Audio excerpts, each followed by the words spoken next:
Welcome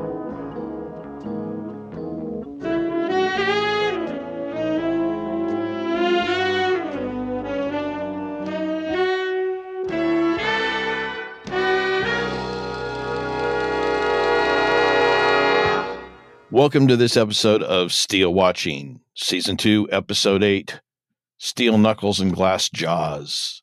I am Eric. I'm one of your hosts, and I am hurting. Vanna I have White. a back issue. No, I'm Sara. I'm the other slightly crippled host. Yes. Yes, we are all sharing our pains, and we are all old. Yeah. But I'm supposed to be the young one. What happened? It's not fair. You know, once you pass a certain age, it's all downhill, and you get grouped in with the old anyway. So Damn it. might as well just take advantage of it and get whatever benefits out of it you can. Like, oh yeah, I need all those special medications, and I got to be first in line and all that stuff. Yeah. Hey, couple things. I really screwed up back in the season premiere, Steal Away With Me. And I'm really, frankly, I'm surprised you didn't catch me and rake me over the coals over it. You remember we were talking about the space disco at the bar, cabaret, whatever it was down in Mexico? Cool. Yeah. Yes.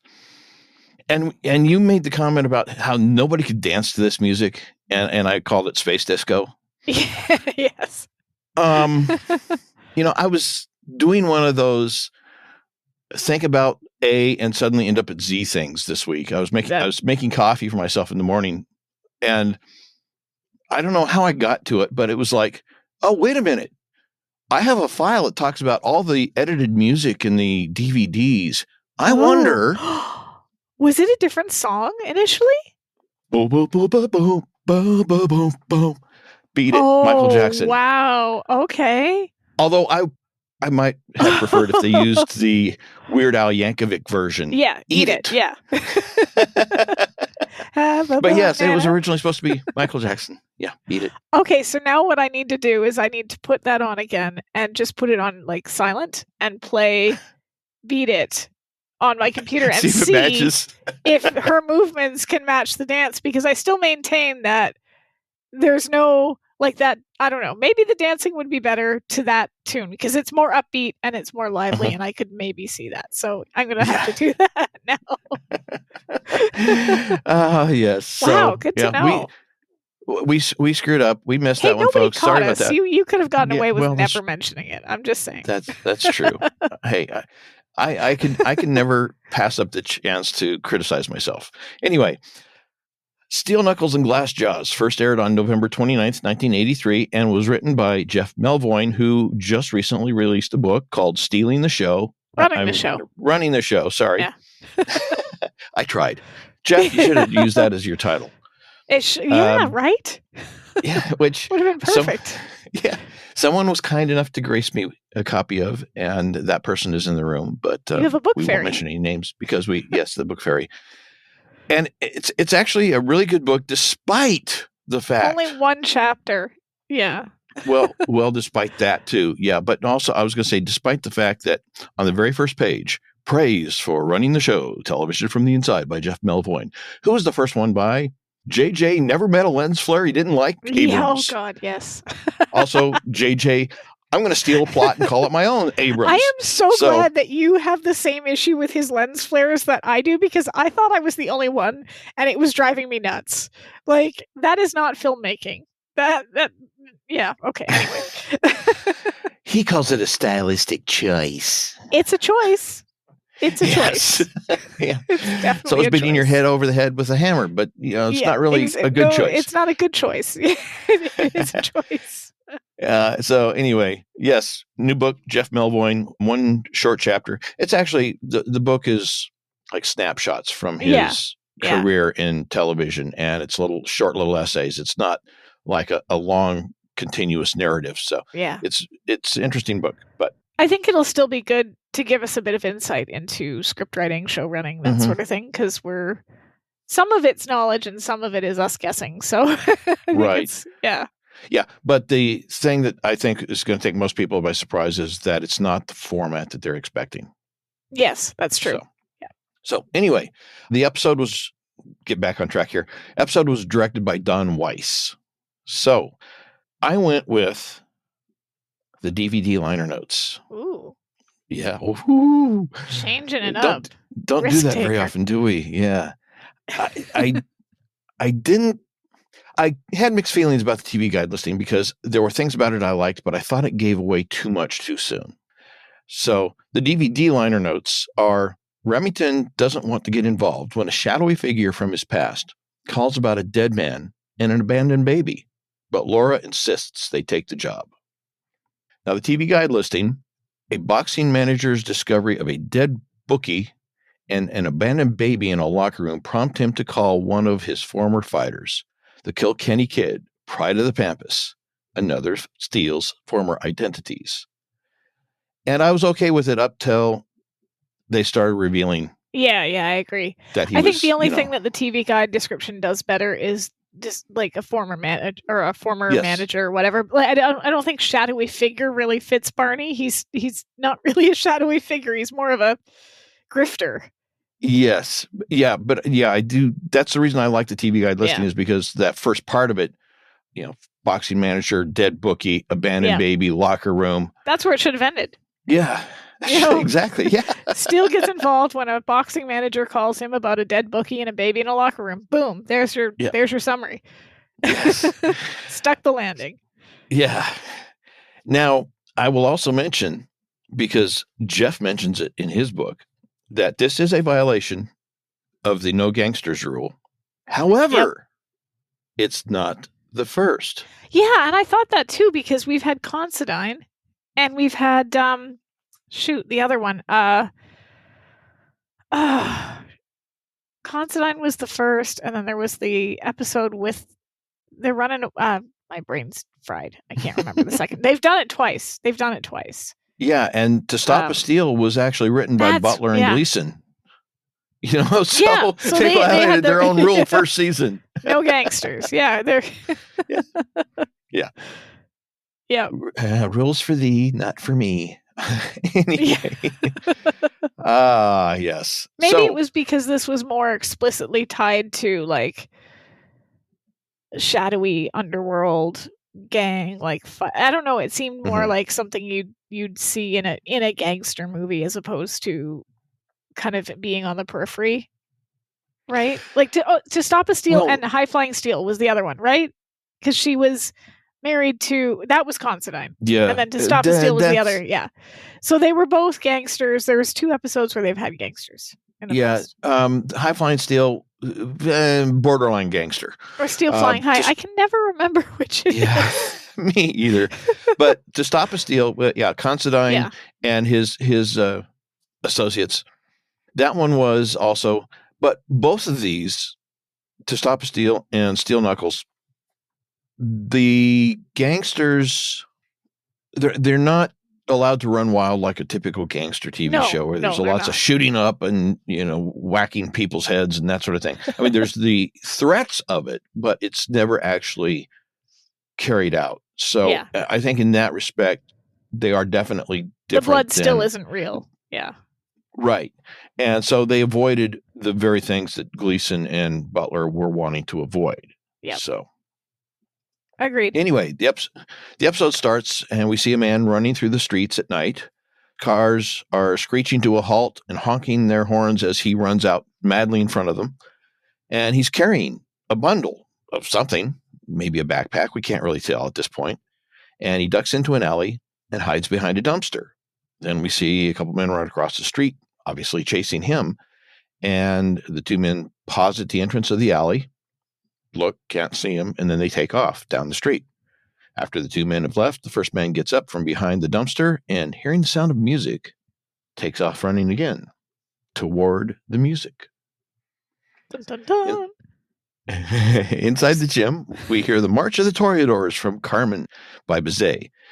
It's blaring from a boombox. And is that what it is? For some reason, I thought it was Ride of the Valkyries. No. I don't know why I had that in my some head.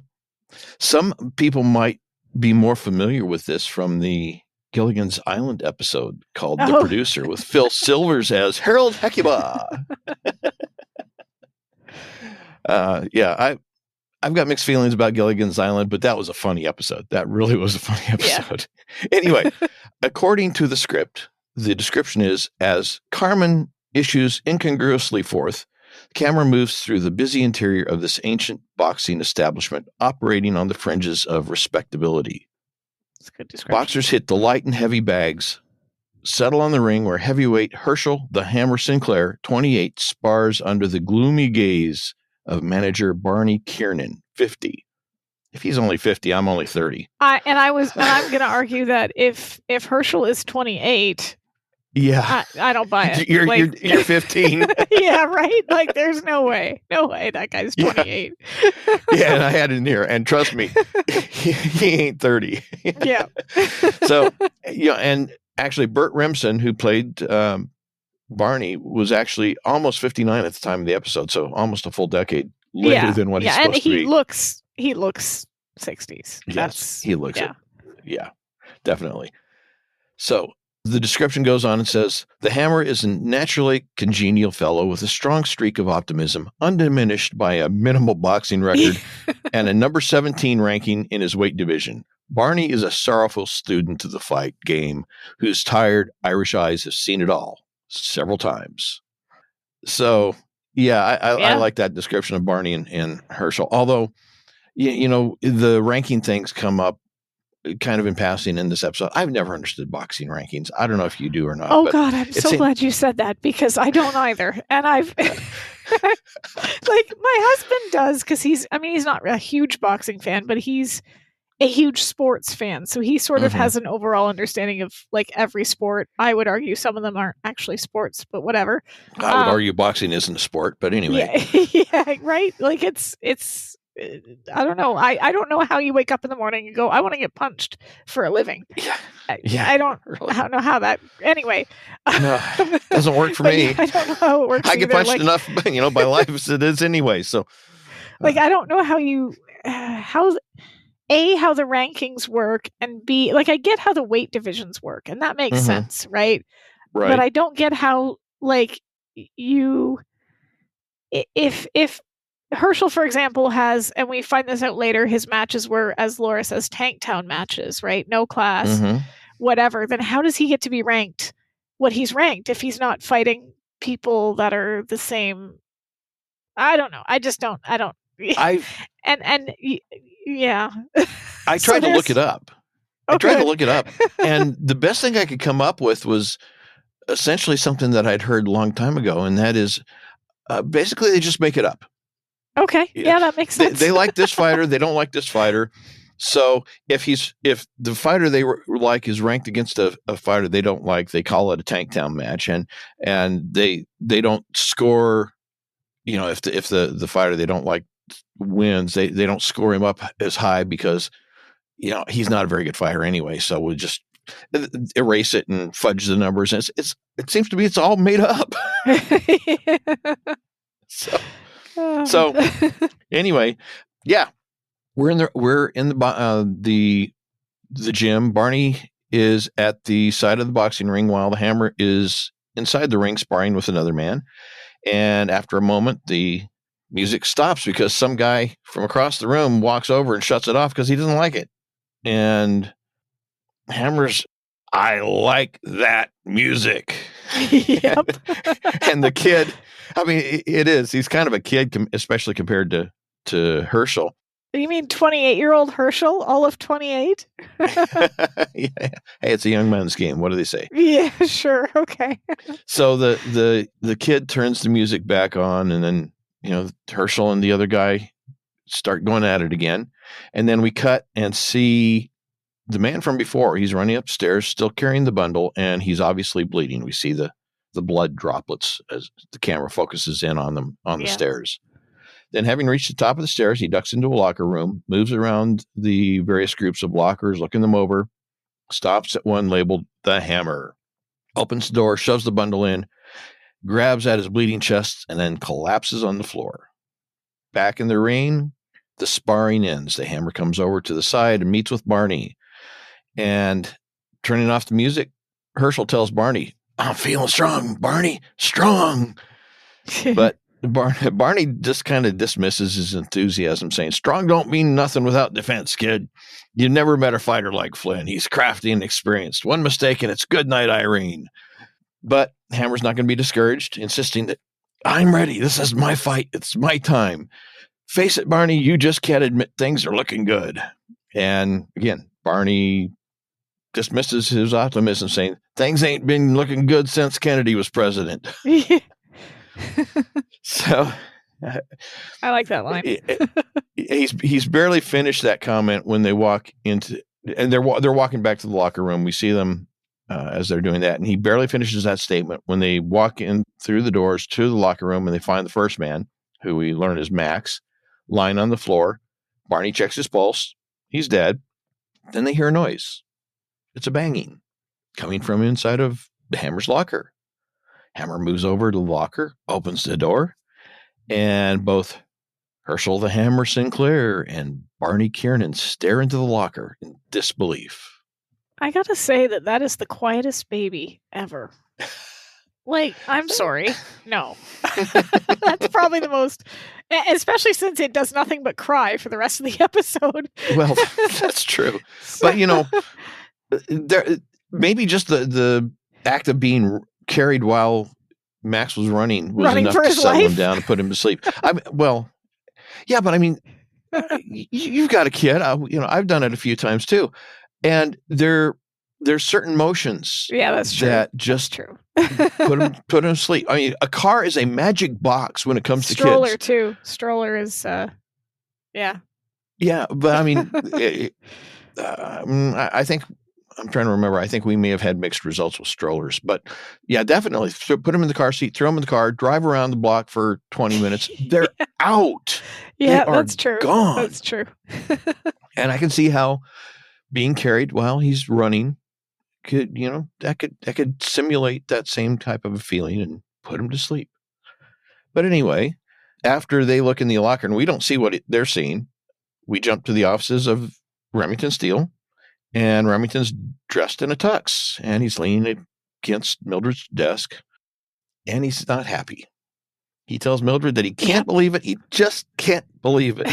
And Mildred tries to mollify him, saying, it's a fact of life that a woman in her makeup cannot be rushed. But he's having none of it. The woman is never late for a client in her life, but ask her out to dinner, and she changes time zones. I would think that he should feel flattered that she is putting in this much effort to go out with him. Well, yeah, you're probably right. But, I mean, you're married. You have a husband. He may be different than a lot of them, I'll grant. But there's still a point at which we've got reservations for like 30 minutes ago. Well, see, that's the first mistake. We never make reservations because we are not in any way organized. So there's that. Yeah. Well, and I've known people, and I don't wear any makeup ever. So. Well, see, it's not. Oh boy. Can I have some sauce for my foot? I'm about to put it in my mouth. I've known people that I used to describe them as people who, if they had to be at a certain place at a certain time, you tell them to be there an hour earlier, right? Well, yeah, because they would say, "Well, we're supposed to be, we're supposed to be there at 10 o'clock. It's now 10:15. We probably ought to start getting ready." Yeah. Yeah. That's my brother, actually. His name is Aaron, and if he's listening to this, I apologize, but we often say that he operates on Aaron standard time as opposed to like what the rest of us operate on. So like if we have to be there by 8, we tell him to come for 7 because we know that if he knows it's at 7, that I don't think he's ever figured that trick out. So hopefully not listening at the moment. I suggested to someone who I have a relationship with that we use that trick on somebody that they have a relationship with. But it was pointed out to me that if we did that, that would probably be the one time that they would show up. That they show up on time, and then they're going, "Wait, what's going on?" Strangely, that has never happened for me, so it's working. Now that he's heard this, though, he's going to double cross you. Probably. So yeah, yeah, and my wife doesn't wear makeup either. So I mean, that's beyond that's cool. us. Yeah, yeah. But anyway, she's so trying, Steele is she wants to look good for him. Yeah. So he's not happy. And of course, when he mentions taking Laura out to dinner, Mildred, juicy gossip, office gossip. She leaps on that. Yeah. Asks if they've got a hot date for that evening, but Steele said, no. It's nothing of the kind. Purely a professional evening, Mildred. Good for employee morale. Keep the troops motivated and everything like that. And when he sees the look on her face, it's like, oh, your time is coming soon. Yeah, the look on her face is just like, I was not born yesterday. Like she's not stupid. Well, and then I got to say, I think this was good acting on Dolores Roberts' part, because when Steele looks at her and he realizes, she's giving him that look about, oh yeah, like, when's my turn? And he says, well, your time's coming soon. She mouths, when. Yes. It's not in the script. It's not in the script that she does anything. It is so snarky, and I love it. Like, she's so perfect. I love Mildred. Yeah. Well, then the phone rings and Mildred answers the call, and after a moment tells the caller that they must have the wrong number. There is no Kilkenny kid here. And of course, hearing that, Steele stands upright, turns his face to her, and tells her to give him the phone. And it's an awkward half conversation that we hear, and Mildred hears, and Steele says, Barney, what are you doing here? I see. Where? Mobilia's gym. Okay, great. He hangs up the phone. Laura finally comes out of the office. She's ready for their purely professional employee morale get-together. Yeah. Yeah. But Steele begins to vamp, saying, I think just a touch more mascara should do it. Now take your time, and I shall see you at the restaurant, okay? Can I point out two things? Okay, She comes out and she says, Here I am, a vision in rose.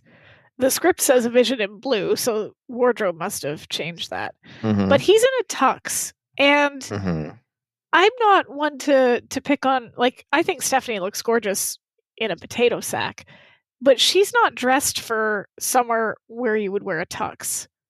Like, it's a gorgeous outfit. She looks great, but she looks like she's going to a middle of the road restaurant or a client meeting. Like, it's a nice outfit, but it's not tuxedo outfit. Like, I don't know. I'm wondering what the vision in blue looked like. Like, to me, if he's in a tux, her outfit should have been some sort of dress or gown. Black tie, probably. Also, yeah. So, well, she looks good. Like, and the color really suits her. Like the pink brings out like the flush of her cheeks and stuff like that. It just feels like they're dressed for two different dates. Yeah. Yeah, I would say it's more along the lines of a dusty rose. Yeah. And it looks fabulous on her. But yeah, but you're right. I mean, it's not up to the same level as a tux, but perhaps he's just overdoing he's overdressed. It. Yeah, maybe that actually makes more sense. That he's made reservations, and it's like, I don't know, maybe some nice restaurant, but definitely not tux material. But he's a drama queen, so he has to show up in a tux. Yeah. That makes more sense. Okay, I'm glad we settled that. and he doesn't want to waste the suits on dress evening. Yeah. And it was professionally tailored just for that evening, even though it's not required. Yeah. So anyway, he makes a quick exit, and Laura is standing there embarrassed and confused, and Mildred is sitting there confused, and they're just looking at each other confused. Like, what is happening? Yeah. Well, at the gym, Steele enters the locker room, and he finds Barney and Herschel wrapping the deceased Max, who's sitting in an upright position on the bench in a workout outfit. Steele greets Max with a sarcastic, still working your fighters too hard, eh, Kiernan? Your man here looks half dead. And Barney holds out his hand to Steele, saying, long time, kid. But Steele I mean, no, not happy. He slaps the hand away, and Herschel kind of steps forward to get between Steele and Barney. Obviously, he thinks Steele's a dangerous man, but Barney stops him, and Herschel turns to Barney and says, I thought you said he was a friend. And Barney says, he is. He's just got a funny way of showing it. Then he tells Steele that he's still not getting all his weight behind his punches. And this surprises Herschel because this is the sort of thing that Barney would tell a fighter. And this skinny dude, expensive suit, doesn't look like a fighter. Nope, he doesn't. So Barney answers Herschel's questions by announcing that Steele is the Kilkenny Kid, the pride of the Pampas. But despite Barney's attempts at turning the meeting into a joyous reunion, Steele maintains a cold and angry attitude, saying that, all that's ancient history. But then what's 12 years of nothing between friends, eh? I'm a busy man now, and your call said there was a problem of life and death, so let's have it. And as he says that, the body of the deceased Max slowly falls over, which this is a good gag. For some reason reminds me of Harry in Vintage Oh Steel. my God, that's in my notes. That is in my notes. Like I even said, like, this is a I actually, in my notes, it specifically says this has a serious Weekend at Barney's vibe. Gotta wonder if this is the same actor who, quote, played Harry in Vintage. Like, okay, we need a body, but it's got to be slightly animated. Where's Bob? We need him again. Yeah, if he keeps showing up, they're going to have to give him recurring guest role credits. Guest starring. Yeah, exactly. As the body. As the body. So anyway, next we see Laura, who's obviously followed Steele, make her way in through the gym toward the locker room. And we hear Steele tell Barney, it's simple, Barney. You pick up the phone, you call the police. And then we hear Barney protest that it ain't that simple, kid. Laura enters the locker room and greets Steele with a rather sarcastic comment. Yeah. And Steele is momentarily stymied by the unexpected intrusion, then greets her by name. Oh, Laura's, yeah, she is just gonna let him have it. Oh, you remembered. He's a dead man. He is a dead man. He's as dead as Max Thursday. Like, he's... Yeah. And she pushes past Steele to Barney, extends her hand, says, hello, I'm Laura Holt, Mr. Steele's associate, just here to help any way I can. And she says that sarcastically, too. Yep. And Barney introduces himself, after which Laura turns to Herschel. He introduces himself. And Steele tries to encourage Laura to leave, saying, this really isn't the place for a young lady, Laura. But she's determined not to let Steele off the hook, saying, nonsense. She's been in a locker room before. She's quite happy being here.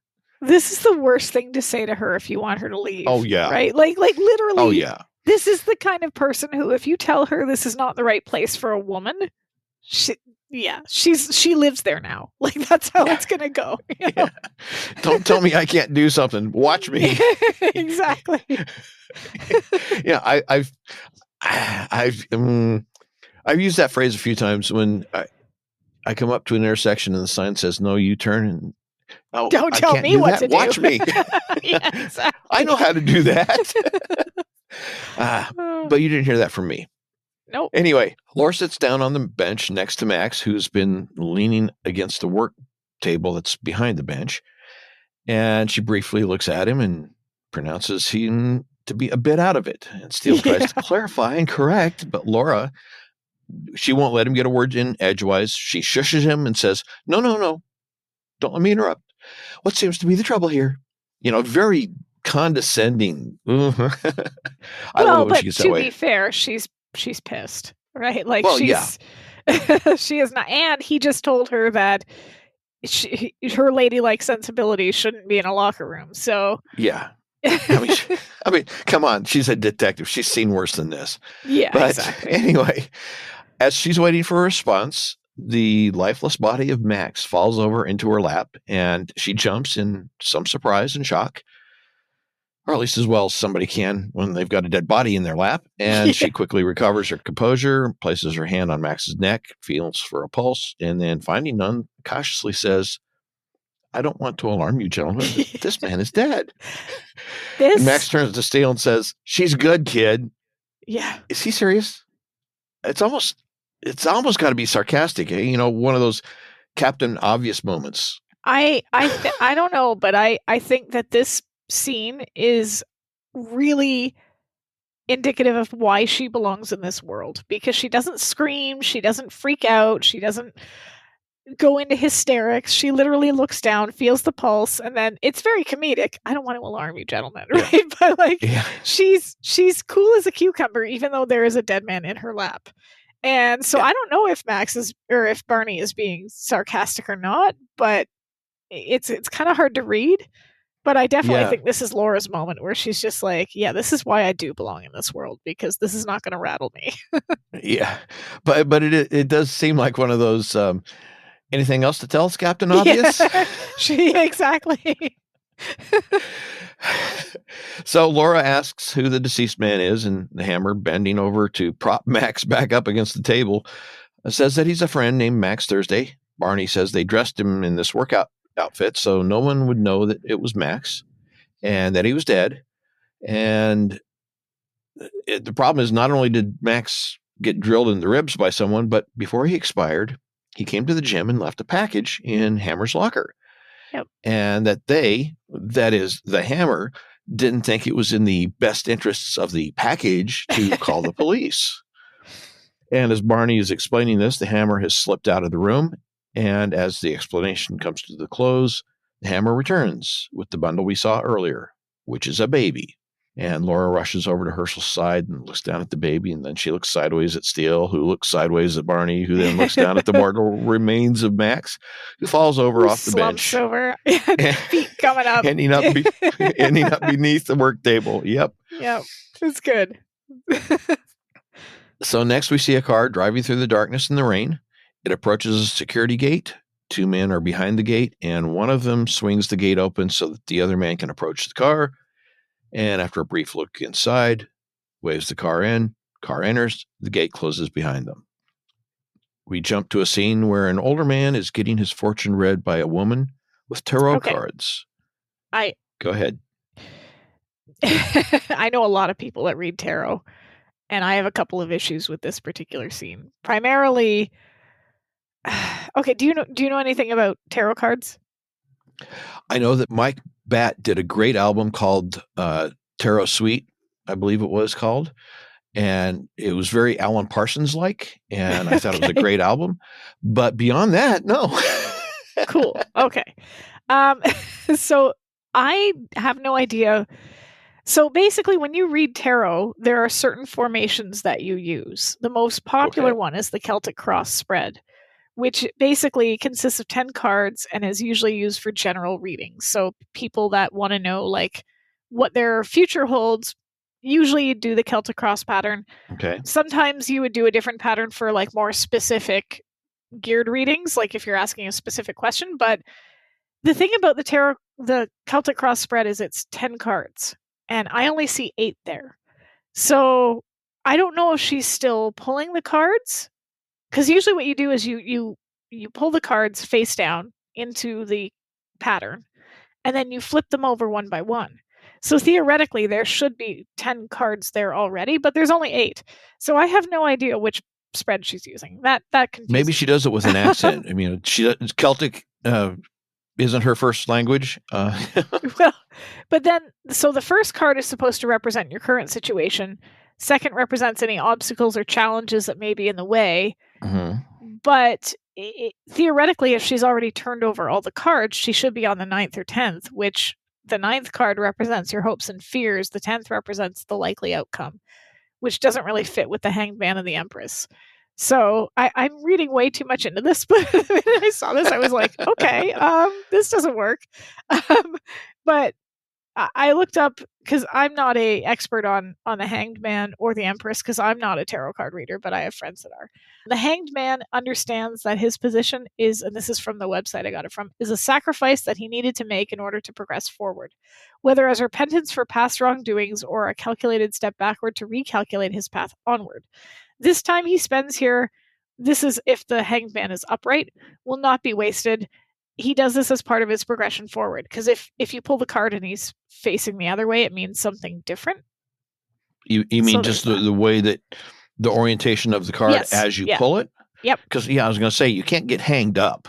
No, but if he's upright, if he's upright in the sense that the card is upright, so he's hanging upside down, then that's what it means. But if it's upside down where the card is pulled, where he's basically standing up, it means something different. So it depicts a man who is suspended upside down. He's hanging by his foot from the living world tree. The tree is rooted deep down in the underworld, and it is known to support the heavens. So it is believed that the hanging man is actually positioned there by his own free will.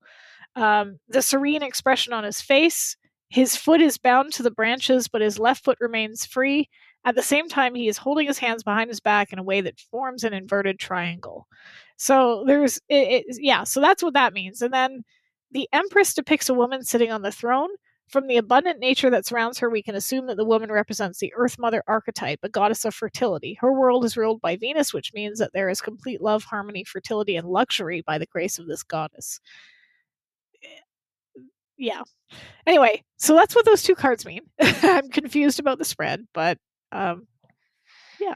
Well, I'm confused about something in the script. It says Joseph Barber, 60, but an energetic 60. Fueled by black ambition with a face that can be grandfatherly one moment, satanic the next. Okay, I'll grant the description except for the 60-year-old part, because the actor Paul Stewart was about 75 at the time of this episode. I was going to say he looked close. He looked like he was pushing 80. Yeah, he did not look 60. Yeah, I went to IMDb, found out his date of birth, did the math, and he was about 75 at the time.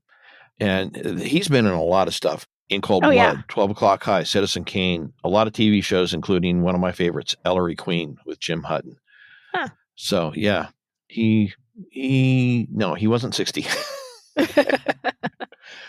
So, getting back to the cards on the table, as you talked about the thing there and how she had said, your life is in suspension. Someone holds you by a string. And the man says one name, Torrance. That's his response to her description. And the woman places her hand on the card called the Empress, which you talked about, and tells the man that it's a symbol of motherhood and that something in a woman's power is exerting great influence, and he must answer to the Empress. And then just at that time, a man in a trench coat comes in. We find out later that his name is Moody, and he is one of Barber's muscle men. And Barber dismisses the woman, telling her to leave the cards. And as she leaves, Moody tells Barber that they found the car. It's abandoned, blood all over the seat, but the rain washed away the trail. And of course, we realize that they're talking about Max. And Barber tells the other man, I want everybody on the street. I don't care whose hands get caught in car doors. I want that baby. And the younger man exits, leaving Barber to ponder the hanged man and the Empress. Dun, dun, dun. Outside, we see the car that had previously entered the compound exit through the same gate and head off down the rain-covered road. But that car is being followed by an unidentified person in another car. But we can't tell who it is because they're underneath a large hat. Back at the gym, the Hammer is angry. It seems that someone suggested that they call the police. Yeah. But he's not having any of it. Yeah. And according to the script, Hammer holds the baby to him protectively as if an army couldn't take it away from him. Remington looks exasperated. Laura is a bit startled by Hammer's ferocity, and Barney looks miserable. Yeah. Herschel insists that the child is in trouble. Max died bringing him to me, and I'm not going to turn him over to no police. And Barney pleads with Steele to help find out who the baby is and what this is all about. And even Laura seems to be coming on board, saying that, well, the police would only hand the baby over to a hospital and publicity. And if someone really did want to harm the kid, she trails off. But Hammer picks up the thread, saying he's got a great responsibility here, and it's in his charts. And of course, Laura is, what? Huh? Barney clearly knows where Herschel's headed with this. Yeah, he's got like an eye roll ready. Oh, yeah. Herschel explains to Laura that it's his astrological charts. His sister does them for him each month. And it says that this is his week for personal success, and it's linked to great responsibility. And he insists it all great fits. Great power comes with great responsibility. No, wait, that's Spider-Man. Sorry. But he insists, personal success, my fight in 2 days. It's linked to great responsibility. That's the baby. It's gotta be. And so he concludes that he's not going to let go of the kid, not going to let him out of his sight until they find out who his mama and papa is, because he don't mess with the stars. This is interesting because you've got two characters. You've got Barber, who's relying on tarot cards to predict his future, and you've got Hammer, who's using astrological charts, right? And both are obviously very vague types of fortune telling. But it's interesting because, like, again, I know somebody else who does astrological readings and things like that, and he says he's a Virgo with Saturn rising, and your astrological sign it doesn't just end there. You have to find out like what planet was ascendant during the time of your birth, so it depends on like what time of day you were born and all kinds of other factors. So if he's a Virgo Saturn rising, I looked this up too because I was curious. Personality wise, it says Virgos are known for their meticulous attention to detail, their deep sense of humanity, which makes them one of the most caring signs of the zodiac. Their methodical approach to love and life ensures that nothing is left to chance. Although they can be tender, they may keep their heart closed to the outer world. The sign is often misunderstood not because they lack the ability to express themselves, but because they don't always trust their feelings and tend to prioritize reason over emotions, which is kind of interesting because this is kind of the exact opposite of putting reason above emotions. Like he's literally relying on astrological charts to predict his feelings. Future. Yeah. So it's kind of funny that they went with that sign in particular. Interesting. I'm a Cancer, by the way. Oh, okay. And you just had a birthday, which makes you. You're not a Scorpio, right? No, I think I'm technically. I think technically I'm considered a Libra. Right. Okay. My dad was a Scorpio. So balance, justice, scales, Libra. Yeah. Okay. So anyway, after Herschel says he don't mess with the stars, and Barney, eye roll, tone of disbelieving resignation, says 1 million fighters in this world, and I'm stuck with Galileo. Yeah. But you know what? I don't think this is all that unusual for somebody involved in a sport. Like there's often a lot of superstition attached to things like this. Like I know, for example, their lucky underwear.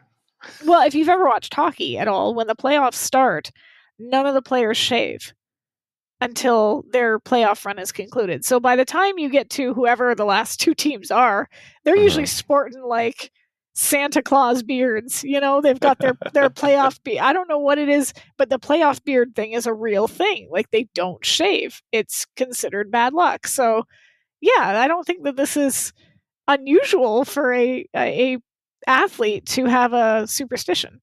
Yeah. I've heard about those kinds of things before with athletes, lucky socks or whatever. Exactly. Yeah. They have a ritual beforehand or stuff like that. So this makes sense. And I suppose a lot of people actually have similar things that they think it may not be as formal as what the athletes do, but it's like one of those, I knew I shouldn't have done that. It messed up the way I do things. And in some cases there's some reality to it because you do things in certain patterns and certain orders.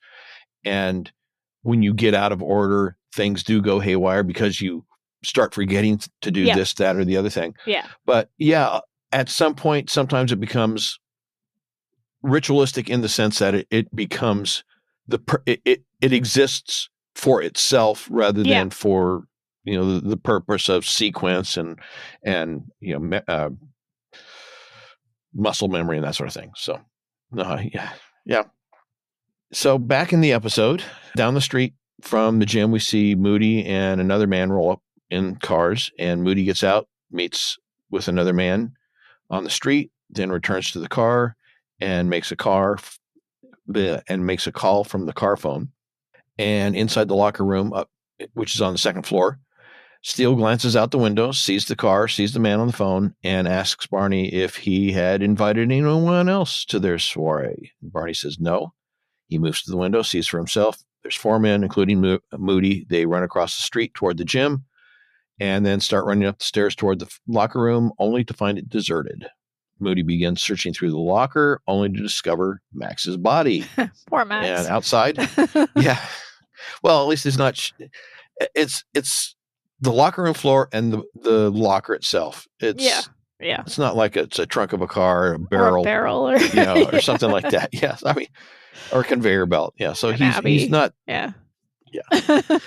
Anyway, outside we see Laura and Steele, and presumably the baby, are in the Auburn, and Barney and Hammer are standing on the running boards. They take off at high speed, weaving in and out of traffic, nearly causing several accidents, as well as nearly being in several of them themselves. So really inconspicuous, their getaway. Oh, sure. Totally. Well, sometimes speed is more important and essential than stealth.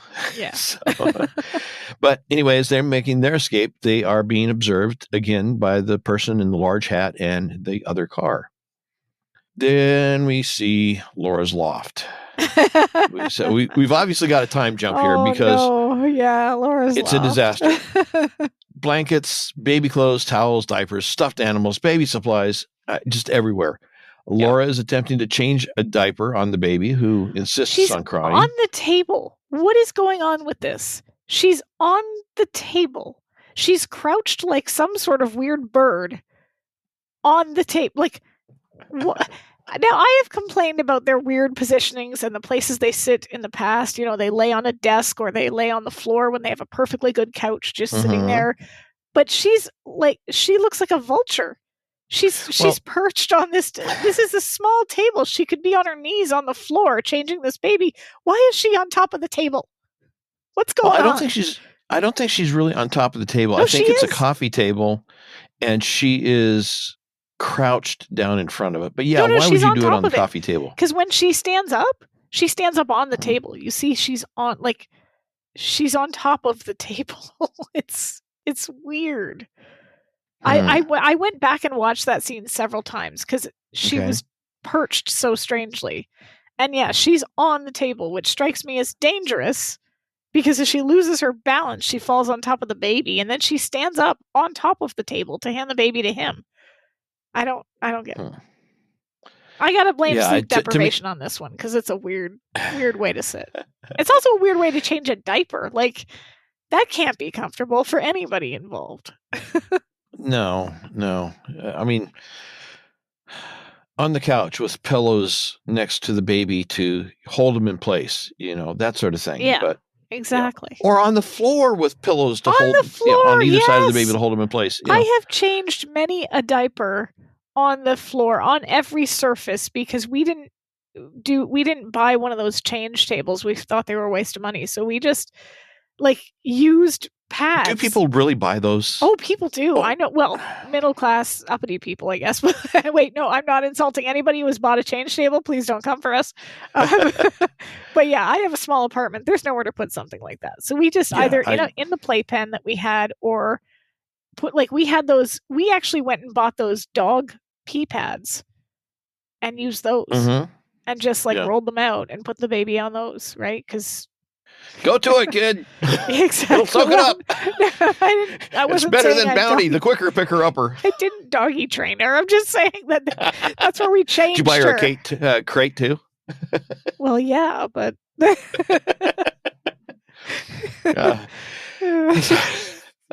anyway, Laura's attempting to change the diaper on the baby, who insists on crying.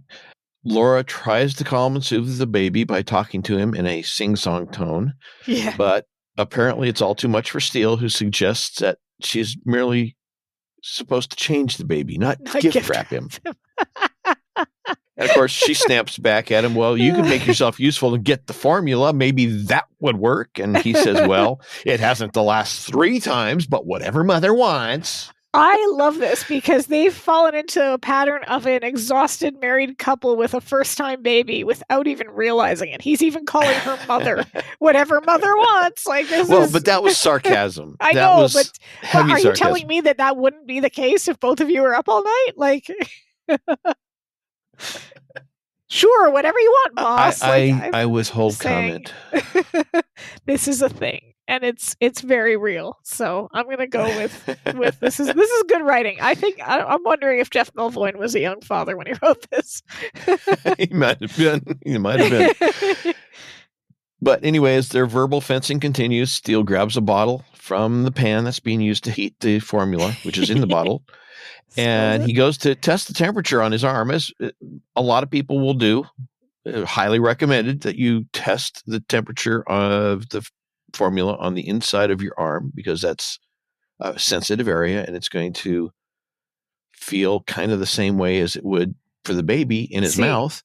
This was intimidating for me, really intimidating, and we never used. She nursed the entire time.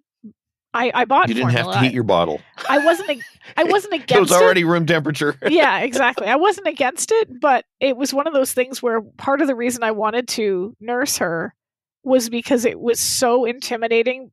Like, I thought, oh God, what if I burn? Like, what if it's too hot, or it's not hot enough, or I leave it out too long, or it goes bad, or she doesn't. I was actually more terrified of formula than I was of nursing her, because nursing her is just like, I'll take a bottle of the house white, please, and it's already, the right temperature. So, but I wasn't sure about formula. I was like, oh, if I get this wrong, I could make her sick. So I'm with Remington on this, where it's scary and yeah. Well, it's even more scary when you go to test it on the inside of your forearm and it's too it hot. dumps all over you, which is exactly what happens. Yeah, that too. That would be. So, yeah. See, that wouldn't happen if she was nursing. Yeah, that's true. It also wouldn't have happened if Laura had put the cap on it, top on, tightened it. Yeah, but she didn't, and it's almost a sadistic pleasure in informing him after the fact. By the way, it's like, yeah. So, as their tempers begin to drop from a near boil to a simmer, Laura, who has apparently completed the diaper changing challenge, picks up the baby, codenamed Caruso, on the table. Who actually she's on the table. All right, fine. You win that one.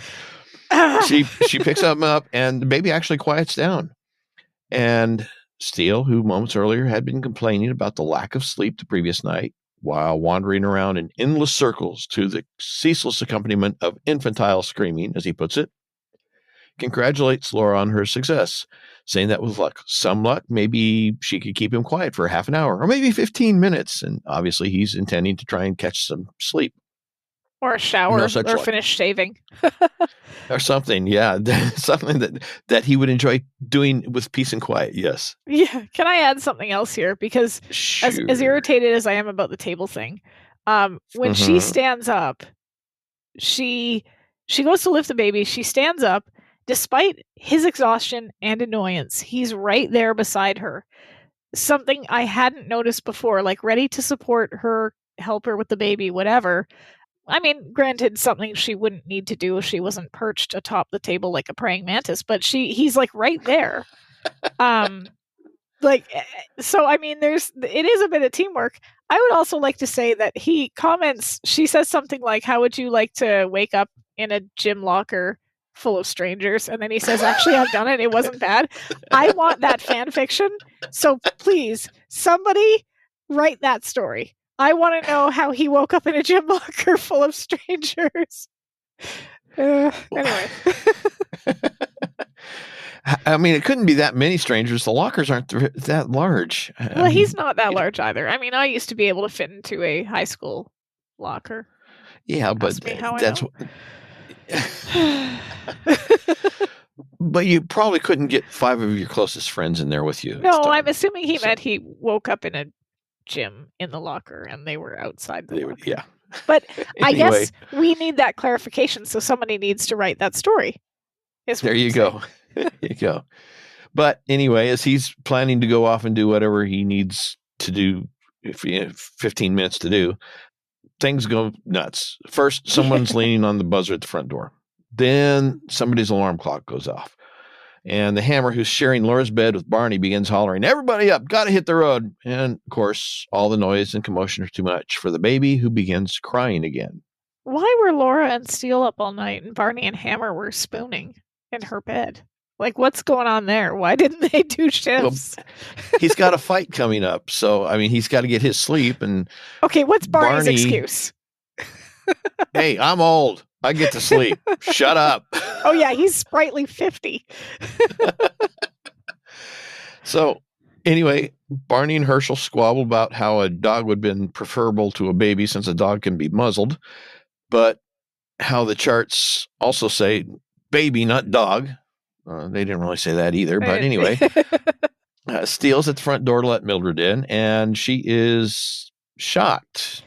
Doris Roberts is a genius. Her face. I mean, Steele, bare-chested or semi-bare-chested, face, chest, and towel covered with splotches of shaving cream. The loft looking like it had been hit by a hurricane. Barney, Herschel, baby, it's all just a little overwhelming to Mildred. Yeah, she's taking it in going, like, because the last time she saw them, they were supposed to be going out on a date. So this is what she's walked in on. What exactly did you have in mind for your date, Mr. Steele? Wait a minute, I know. And I think maybe I don't want one. Now she's starting to wonder if the birds and the bees talk was wrong, because, I mean, that happened awfully fast. Oh, yeah. Oh, that brings to mind. It totally irrelevant, except to the fact that you said that. My wife and I have 4 kids, and 3 of them are adopted. And it got to the point where anytime we showed up at church and my wife was holding somebody's baby, just temporarily checking it out, everybody thought we came up with another kid. That was another baby. So, yeah, it was. That's funny. Yes. Well, I managed to stop her at 4. But anyway, I bow to you because I stopped at 1 because that was a lot, and I honestly don't know how I could have done it more than I had 3 other siblings, and I don't know how my parents survived us. So you are a superhero. Well, I only wanted 2. She wanted 8, so we compromised. 8? Oh my God! Wow, you could have a reality show with 8. Yeah. That's like bare minimum. Yeah. These days, man, maybe not even bare minimum. But anyway, that's true. So Mildred's taking it all in. Laura hands the baby to Herschel, who seems to have the magic touch, and the baby immediately stops crying and begins happily talking. Yeah. And everybody looks at Herschel in amazement. And he kind of asks, "What's everybody staring at? Come on, we got work to do." So next we see Hammer doing his road work. I didn't have it in my notes here, but I wanted to remember to say this. I want a pin dropped at this point. Okay. Because we're going to reference that pin a little bit later, because I have questions. I want to know. I have so many questions. They picked up all these baby supplies, but didn't bother getting a car seat. That's all I'm saying. Mildred's holding that baby as they drive the rabbit, and given how many times that rabbit has been smashed or stolen, I'd be concerned. Well, but with all the people that they've got in there, where would they put a car seat? Fair. Yeah. I mean, they've got every seat occupied. Yeah, that's true. I mean, they can strap the car seat to the hood, I suppose, but yeah. Well, it could have been worse. They could have taken the Auburn. So he's out doing his road work. They're following in the rabbit, and it's all of them. Laura, Steele, Mildred, who's holding the baby, as you said, Barney. And Laura asks Barney about Max, as he's the only lead they seem to have. And she asks, could it have been that he was into kidnapping or black market babies? And Barney says, no. That wasn't Max. He was a mousy little guy who was scared of his own shadow. He didn't have any relatives, apparently. And the hammer was the closest thing that he had to a friend. But even at that, Hammer only let Max hang around the gym because he felt sorry for him. So, yeah, no idea who those people would have been, why they would have shown up, because Hammer has no connections to anybody, apparently. Uh-huh. So Laura gives a perplexed summary of the situation, saying a man is shot, still manages to live long enough to put a baby in a locker. Somebody must want that baby bad enough to kill for him. Why? Now, during a lull in the conversation, Barney looks at his stopwatch and announces to the Hammer, "Just 2 more miles." Mildred, observing the Hammer's high energy level, asks Barney who he's supposed to be fighting the next day, to which Barney responds, "Billy Flynn." And Mildred is kind of, seriously? Blazing Billy Flynn? And Steele is, what? He's ranked as the number 2 heavyweight champion. And yeah. Yeah, they both know that name for sure. Yeah. And Barney doesn't seem too concerned about Billy Flynn because he says he's out of shape. He walks through his last 2 fights, barely winning them on points. And besides, Barney likes the underdog, which is why he trained the kid, a.k.a. Remington Steele. Yep. And Laura is surprised, asking Barney if he really taught Mr. Steele how to fight. Barney proudly confirms that he did indeed create the Kilkenny Kid. And Steele gives Barney an evil eye while telling Laura it was a long time ago, and he clearly wants the conversation to cease and for Barney to just shut up.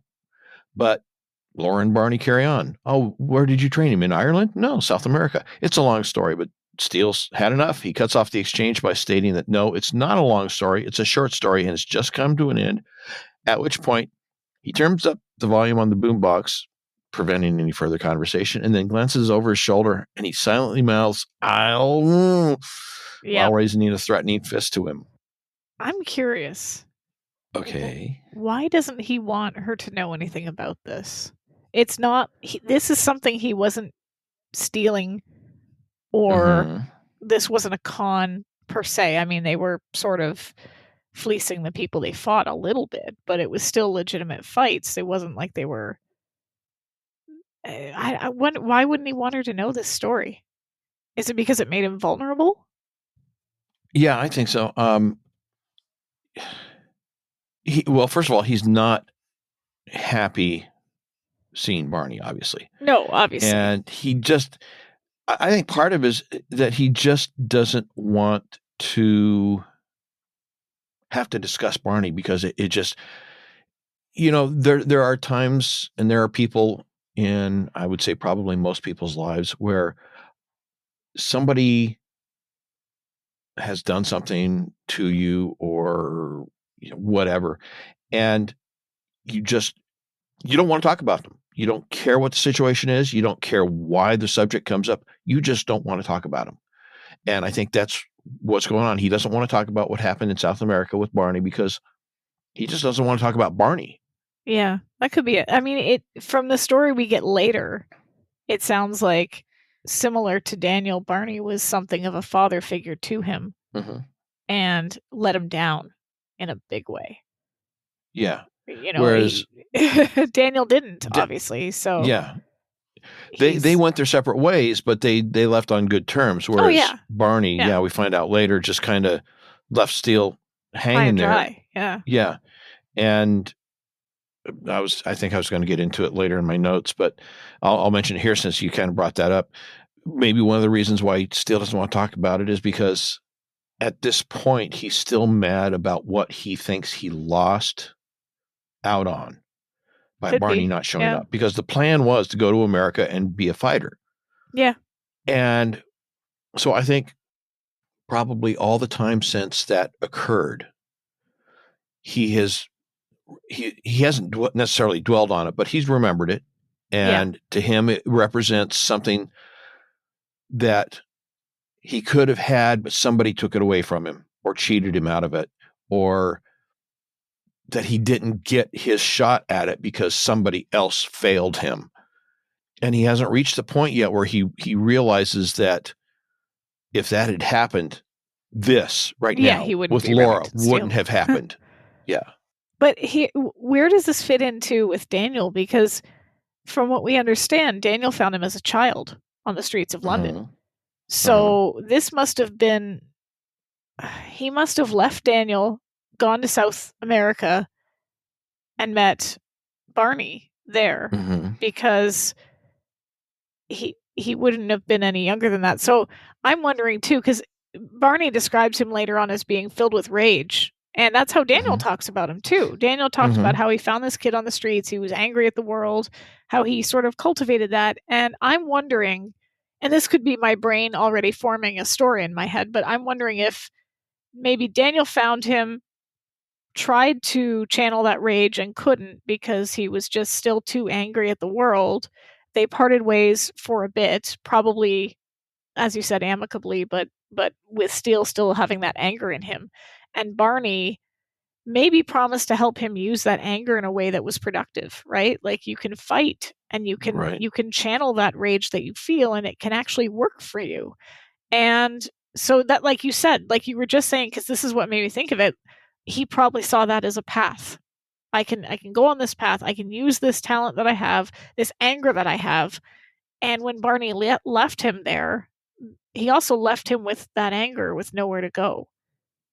Which maybe afterwards he returned to Daniel. Maybe that's when Daniel really sort of cultivated him into a con artist, because he'd been conned, right? Barney lied to him, and it was, I don't know. I'm trying to I'm trying to piece together where this would fit in. Yeah, and I'm trying to figure out time-wise how it would go. Yeah. I would have to say that within the context of everything that we know, or everything that we can surmise, the South America thing would have had to have been. That's what he says. 12 years ago. Yeah, he would have had to have been. And if he's 26, early 27, 20s when the show started, yeah. Well, so he would have had to have been late teens in South America, maybe mid-teens. Yeah, prime of his life, essentially, right? For somebody who's. Yeah, and then that would also fit in with what I was saying earlier, because as a teenager, who, the hormones going, all the emotional back and forth and up and down, and everything's either on or off, and that teenagers are that way to some degree anyway, naturally. I teach them.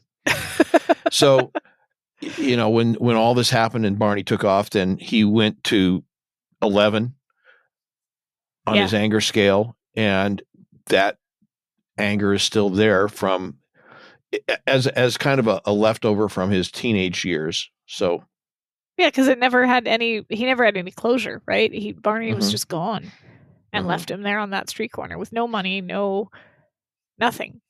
Yeah. So he would have had to make his way after that. Maybe, I don't know, maybe he went to a phone and called Daniel and said, "I'm ready to learn now." Who knows?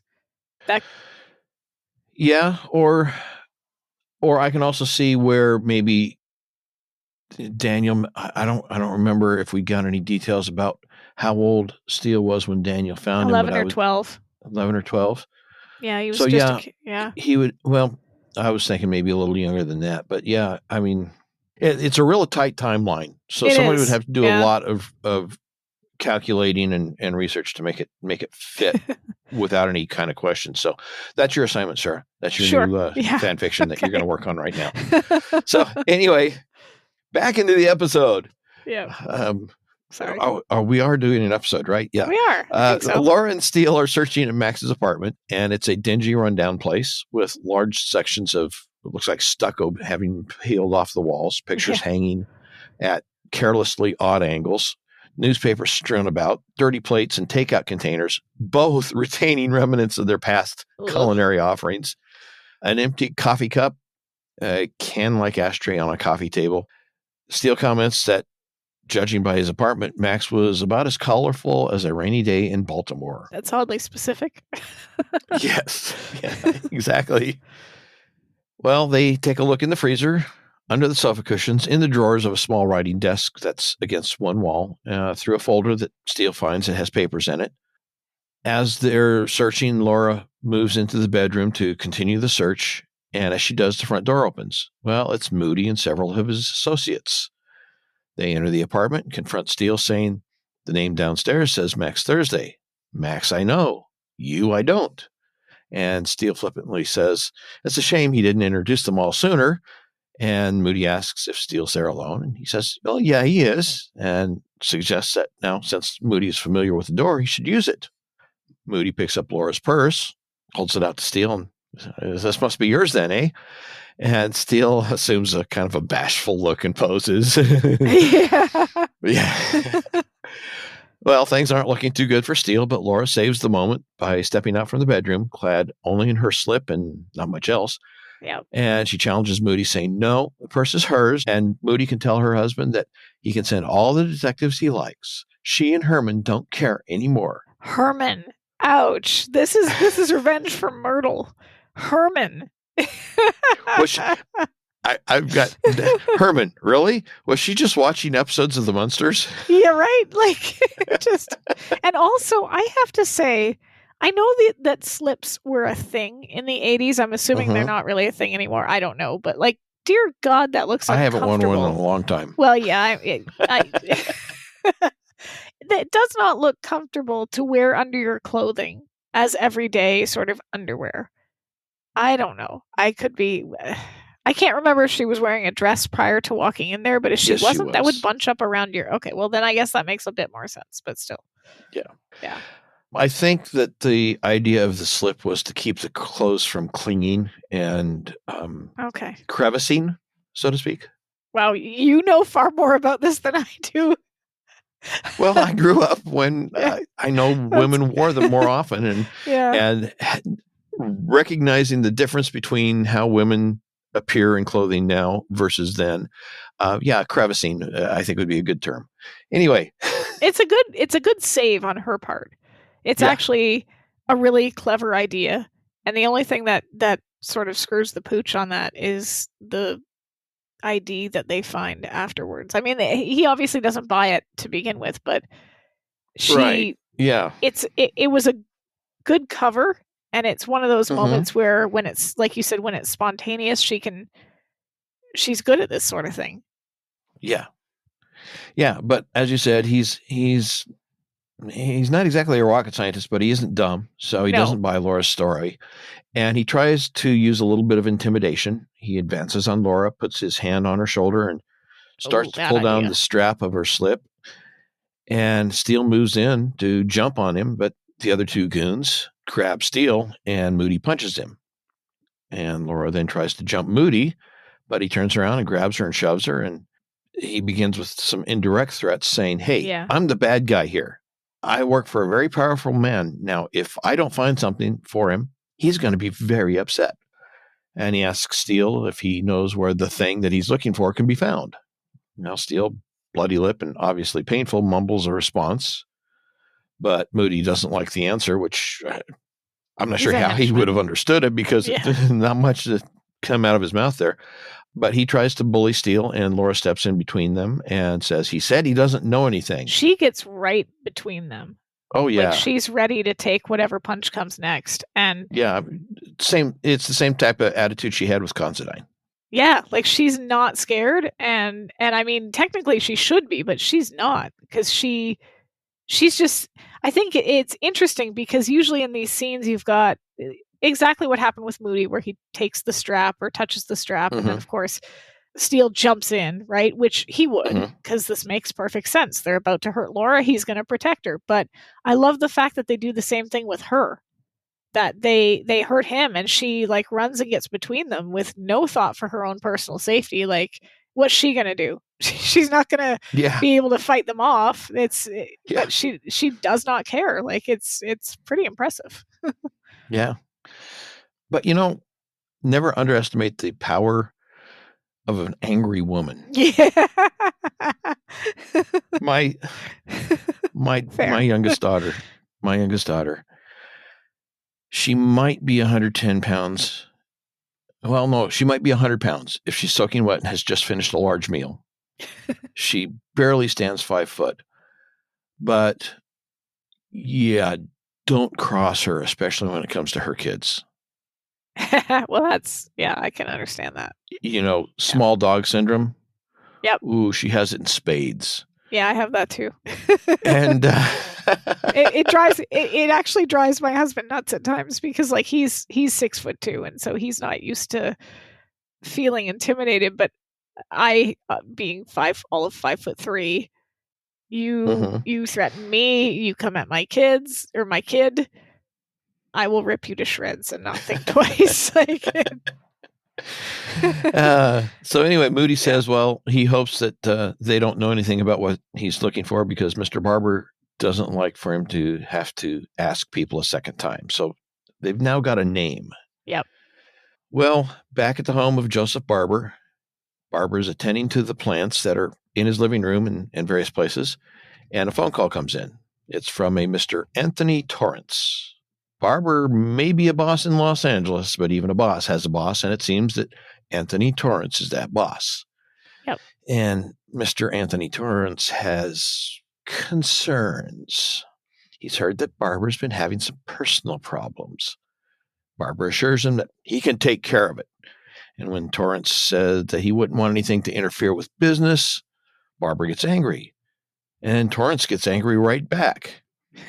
Then in a more conciliatory tone, he says, well, the word is that ever since Barber's son has had his accident, and we know from the way he says it, it was no accident, that Barber's gone a little batty, talking to fortune tellers and such. And, of course, Barber kind of dismisses that by not actually answering the question and just saying that, fools will say anything. Well, that's probably true, but that doesn't have anything to do with the question. Doesn't mean they're wrong.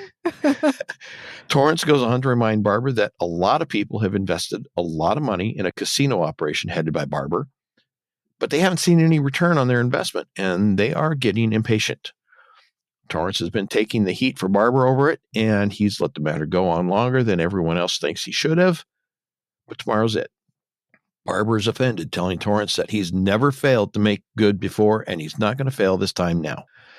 After the call, Barber pulls out the tarot cards that continue to vex him from his pocket, and he looks at them.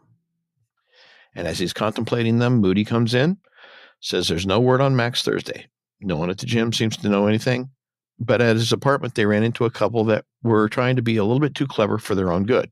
He pulls out a woman's wallet, as you had mentioned earlier, opens it, and shows Joseph Barber the identification it holds: a driver's license for one Laura Holt, and business cards in the name of Laura Holt of Remington Steele Investigations.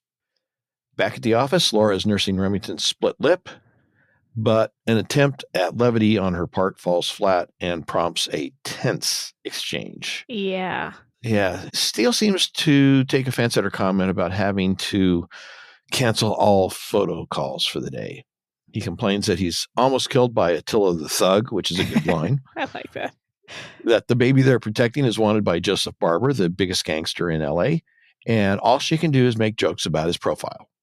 And Laura, of course, fires back that the baby needs them, and she isn't going to sit around and sulk like he is.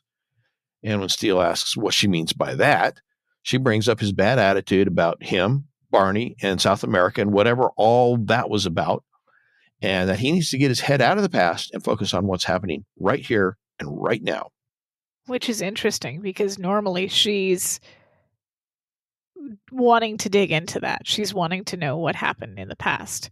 If you think about Mexico, Captain Rios was an important thing for her to know about. So she pushed him and pushed him until he finally told her the story. But now she's like, you know what? I don't care about your damn past. Like, let's focus on what's going on right in front of us. And that's new. Yeah. It's also interesting because then she reverses that later in the episode. But anyway. Yeah. Laura, she apologizes and says, sorry, she was out of line. But the simple fact of the matter is that she's scared. And Laura kisses him, causing him to wince in pain. Because she kissed him right on his sore lip. On his split lip, yeah. Whoops. So she leaves the room to go for an ice pack for that swollen lip. Where? Do they have an ice machine in that middle office area? I wondered that too. Or a refrigerator maybe with a freezer section? I don't recall seeing one. Does he have a fridge? I don't think so. I don't recall seeing anything that would generate ice there. No, I don't recall that either. And it's interesting too, because he's holding her makeup compact. And looking at his lip. Yep. Looking at it in the mirror, but I wonder if she was using some of her foundation to kind of like cover the bruises or something. Well, as Laura is leaving the room, Moody, his brother Daryl, and his other brother Daryl, that's a new hard joke. Okay. You saw my puzzled look. I'm like, wait, what? They come in from the outer office. I had to, throughout most of this episode, they have no names. They have no lines. Yeah, I just, in my notes, they're just henchmen henchman 1, henchman 2. Yeah. And because they have no lines and Moody's doing all the talking, it reminded me of Daryl, or Larry and his brother Daryl and his other brother Daryl from Newhart, where Larry does all the talking and Daryl just, they don't say anything. They're just there. So all through my notes, I call them the Daryls. Anyway, they come in from the outer office. Moody tells Steele that Mr. Barber wants to talk to him. They escort him out, and as they are leaving, Laura returns to the office, and it's empty. Yeah. She doesn't know what's going on. The phone begins to ring, so she answers it. It's Mildred. She tells Laura that everything's fine, except the hammer keeps dropping his right, and the baby has a little colic. But she'll call her sister Eunice in Seattle and get her mother's remedy. Oh, and the baby needs more formula. Like, yeah, everything's perfect except for, the house is on fire. Except the cat's this, except on the this, roof. except this. Yeah. And Laura the says, cat's no on the problem. roof and we can't get him down. That's right. But no problem. Laura says, okay, no problem. I've said that a few times, haven't I? She thinks she's got enough cash to cover the costs of some baby formula. So she grabs her purse to check for cash in her wallet, only to discover that her wallet is missing. And of course, she remembers, oh, yeah, he had it in the room. She realizes what must have happened. Of course, my question is, she's got credit cards, so she really doesn't need to check to see if she's got cash. Yeah, I thought that too, because this is one of those things where my 2023 brain and I was a baby, but like my pre-debit card brain were thinking two different things, because this would not work as a narrative device now, because if you were having the same conversation in a current TV show, you wouldn't need to check to see if your debit card was there. Theoretically, you just assume it was, or credit card or whatever. Mm-hmm. But in a more cash-based society, that might be, I'm assuming that would be her first instinct, would be to use cash, because probably you didn't use credit cards for everyday things, or at least I don't. Maybe this is just me, but like, I don't use my credit card unless I absolutely have to, or I'm ordering something online. Yeah. And you would have used cash more readily back at this time than now. However, this is a case. They have a business credit card. Yeah, that's true. And it's going to be easier for them to keep track of the expenses by using the company credit card. Yeah. Because it all comes through on the billing statement. It's all right there. Rather than having to do the, let's see, I had a receipt. What did I do with that receipt? I think I left it in the car. Oh, no, it got thrown out with the McDonald's bag. Whatever. They must write off some weird stuff for their taxes. Like some weird stuff. I mean, Mildred saw their tax return. It's gotta contain some odd things. Like a spear gun. They bought a spear gun at one point. I gotta think when Mildred was going through the return, she would be like, wait a minute, spear gun? Yeah, but look, who are we to talk? I mean, think about our internet searches. That's true. Anyone who's a writer who's ever written a fan fiction is on some kind of watch list, for sure. Yeah, sure. So anyway, when she realizes that she doesn't have her wallet and that Moody must have taken it when he picked it up, picked up her purse back at the apartment, she hurriedly calls the loft, trying to get a hold of Mildred, but too late. Mildred is on the phone with Eunice. That's going to be a long phone call. They're going to talk for hours. Oh, yes. But don't ask me how I know. Laura takes off, headed toward the loft, and she is apparently unaware that she is being followed. This seems to be becoming a pattern for her, getting followed by people and being totally clueless. Yeah. Yeah. This is definitely not the first season, Laura. No, it's not. So anyway, Laura parks in front of the lofts, and then we see the mystery person who has been following her park across the street. And then we see the hand of this person reach into the glove box and pull out a gun.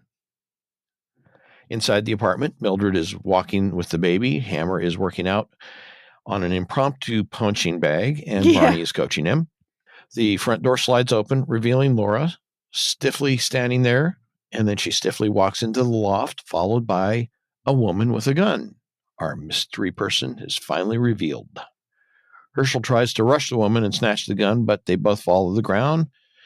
And when it's all said and done, the woman still has the gun. And she demands that they give her baby. Laura questions her, your baby? And when the woman continues to demand the baby, Laura tells Mildred to bring the baby to her. Holding the baby, Laura begins to walk away from the woman and then turns around and says, you say he's your baby? I say he's my baby. And of course, everyone is silent. They have no clue what Laura's up to. And she continues challenging the woman about what's she going to do about it. Shoot Laura? She might hit the baby. Or she might drop him. Yeah. And then the woman would have to shoot everybody because they're not going to give her Laura's baby either. And the woman is angry and frustrated and probably more than a little bit scared. And she points. Yeah. Because she doesn't know who they are, too, right? Like, she has no idea if they work for Barbara or not. So. Right. But I mean, in this current situation, she's kind of painted herself into a corner. Yeah. And so she just cries and says, he's not your baby. He's mine. And Laura says a line that to me was similar to the one she used with Stella in Altered Steele. Yep. Somehow you'd be more convincing without the gun. Yeah. She says here, you're never going to prove it with that gun. Mm-hmm. Yeah. It's a very similar line. And, I immediately thought of that when I heard that. I also thought that this is a very resourceful, but also like really ballsy thing to do, right? And she obviously clocked that this woman was. I think she clocked from the get-go that this was the baby's mother, and realized that if this were the case, this is not a woman who is intending to murder anybody. This is somebody who's desperate and scared, like as you said.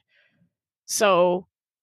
Yeah, but a person who's desperate and scared, It's a gamble, but I think it was a calculated one. I think she, as she says, like, I could drop the baby, or you could accidentally hurt the baby. Like, this is something that she's sort of recognizing as a mother wanting her child, but not a mother who is a murderer, if that makes sense. Right, but you can't always assume that that's the case. No, of course not. She's holding a gun. Like, they could have gone really, really wrong. But I think this is one of those internal calculations that Laura made. And she comments on it when Herschel asks her why would she go and do a thing like that. And she mentions the story of Solomon, which I had to look up. I'm going to be honest, because I'm not I'm not religious person, so I had to look this one up.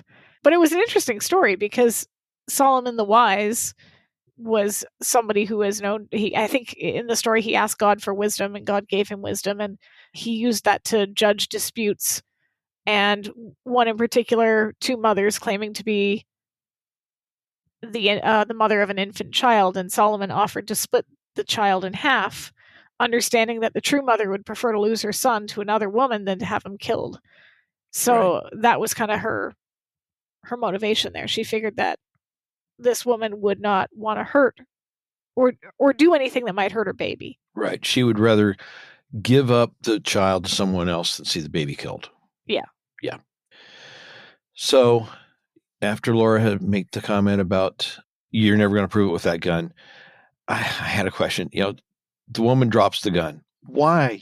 Why do TV shows always have people drop guns? Well, not smart. No. So anyway, as you said, Laura gives the baby to the woman, and Hammer asks Laura why she did that, and she references the story of Solomon. And then we jump back to the Joseph Barber residence, and we see Barber again tending his plants as Steele is brought in. Barber dismisses Moody, and after the two of them are alone, Barber asks Remington if he knows anything about gardening. Steele makes a non-committal response. Barber continues saying that gardening teaches a man patience and the importance of grooming things. He tells Steele that he's been building something for a long time in this town, a foundation for his family. But his wife, deceased, only gave him one child, a boy. And then one of the Darrells, whose gangster name is Louie, comes in and tells Barber that there's a phone call for him. But Barber is irritated and tells him he said he didn't want to be interrupted by phone calls. But the Darrell insists it's important. It's Billy Flynn. And at the sound of the name, Steele kind of cocks his head a little bit, taking in the information. But Barbara again says, no calls.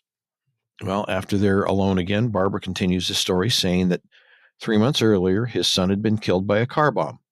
Apparently, the papers had said that the bomb was intended for Joseph, but what will probably never be printed in the papers is the fact that Joseph took care of the person responsible for his son's murder. Yeah. So, yeah.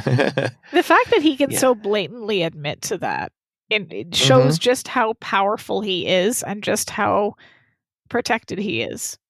Yeah, how many people he has on his payroll who can protect him. He can say, like, I killed somebody. I killed this person. They're never going to find the body. And I'll do the same to you because I can. Yeah. I got judges in my pocket. I got cops in my pocket. So anyway, the result is he only has one living heir, a 3-month-old baby, and someone has stolen his grandson. He tells Steele that he's certain that Steele knows where the grandson is, and that if Steele doesn't bring him back to Barbara, he will personally cut out Steele's heart. And as you said, no one, not the police, not the papers, no one will ever know. And there won't be anything left for anybody to find. Yeah. You're just, wow. Nice guy, eh? Yep. Back at the loft, the woman whose name we find out is Gina. In the script, it was Anna. It's interesting that they made that change. I'm not sure why. I wondered that myself, especially since initially when I saw her, I thought she looked a lot like Angelica from Steele in Circulation, and that actress's name is Anna, but I'm sure that has no correlation. The only thing I could think of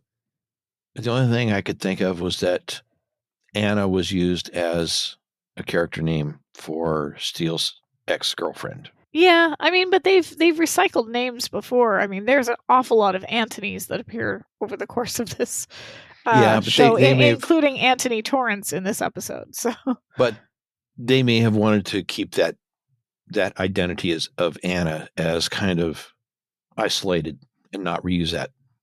Yeah, true. Some people have quirks like that, and I'm sure writers and producers have little quirks, and they give a certain character a name, and they don't mind recycling names, but not that one because of that character or something.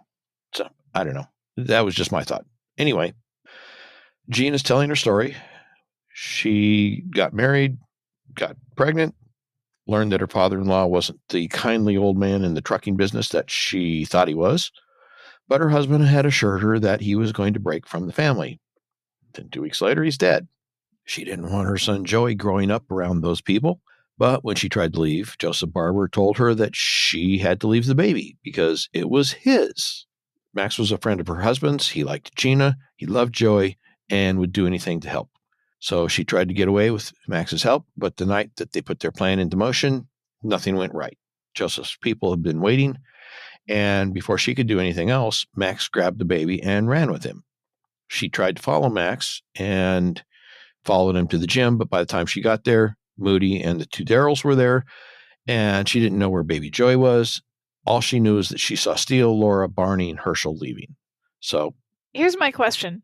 I have a question about Max, because he's described earlier in the episode when they're in the car as mousy, afraid of his own shadow, didn't have any friends with the exception of with the exception of Hammer, who let him hang around the gym. Obviously, but Gina described him as somebody who ran errands for her husband and who would do anything for her and baby Joey. And this guy literally died for them. He knows how powerful and how dangerous Joseph Barber is if he's running errands for his son. So this is not a man who is mousy and scared of his own shadow in the sense that they described him. This is not some meek little coward. This man literally gave up his life protecting this child because Gina, somebody he cared about, asked him to. Like, Max is a freaking hero, and I would like Max Thursday to get his props. That's all I'm saying. Well, I think it's possible to reconcile the two opinions. True.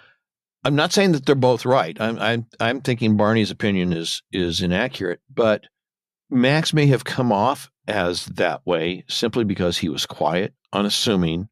He did his work without fanfare. People really didn't notice him.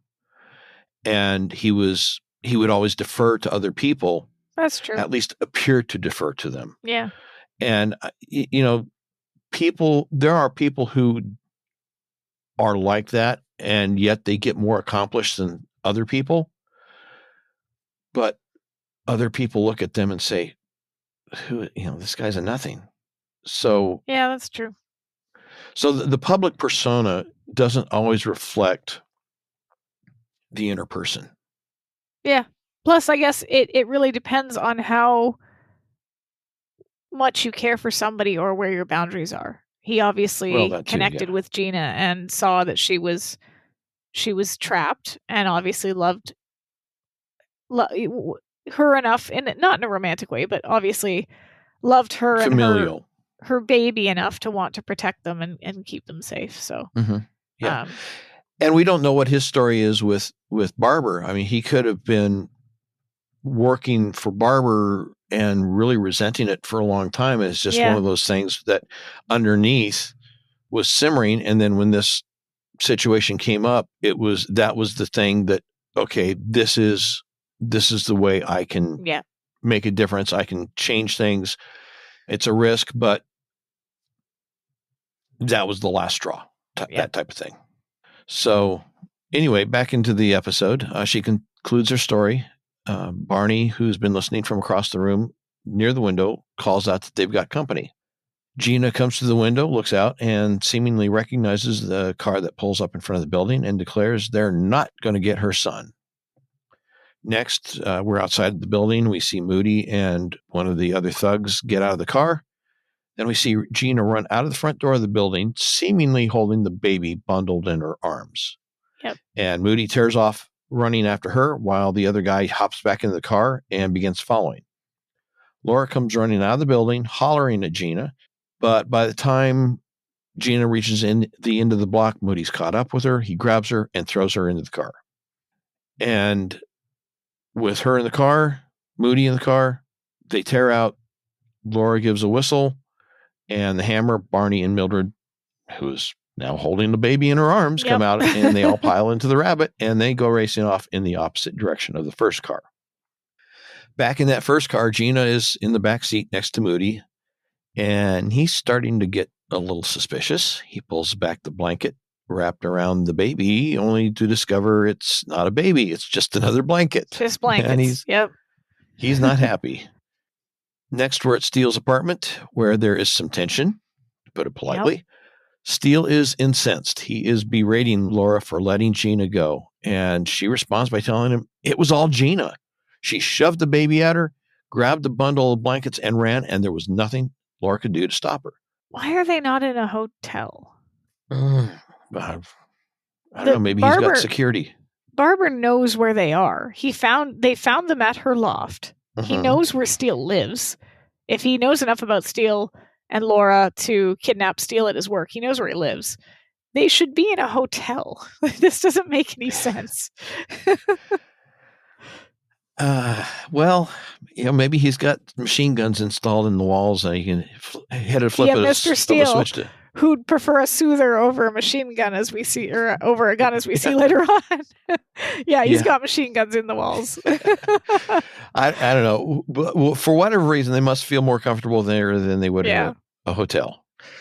But he is mad. He's furious. Oh, yeah. Yeah.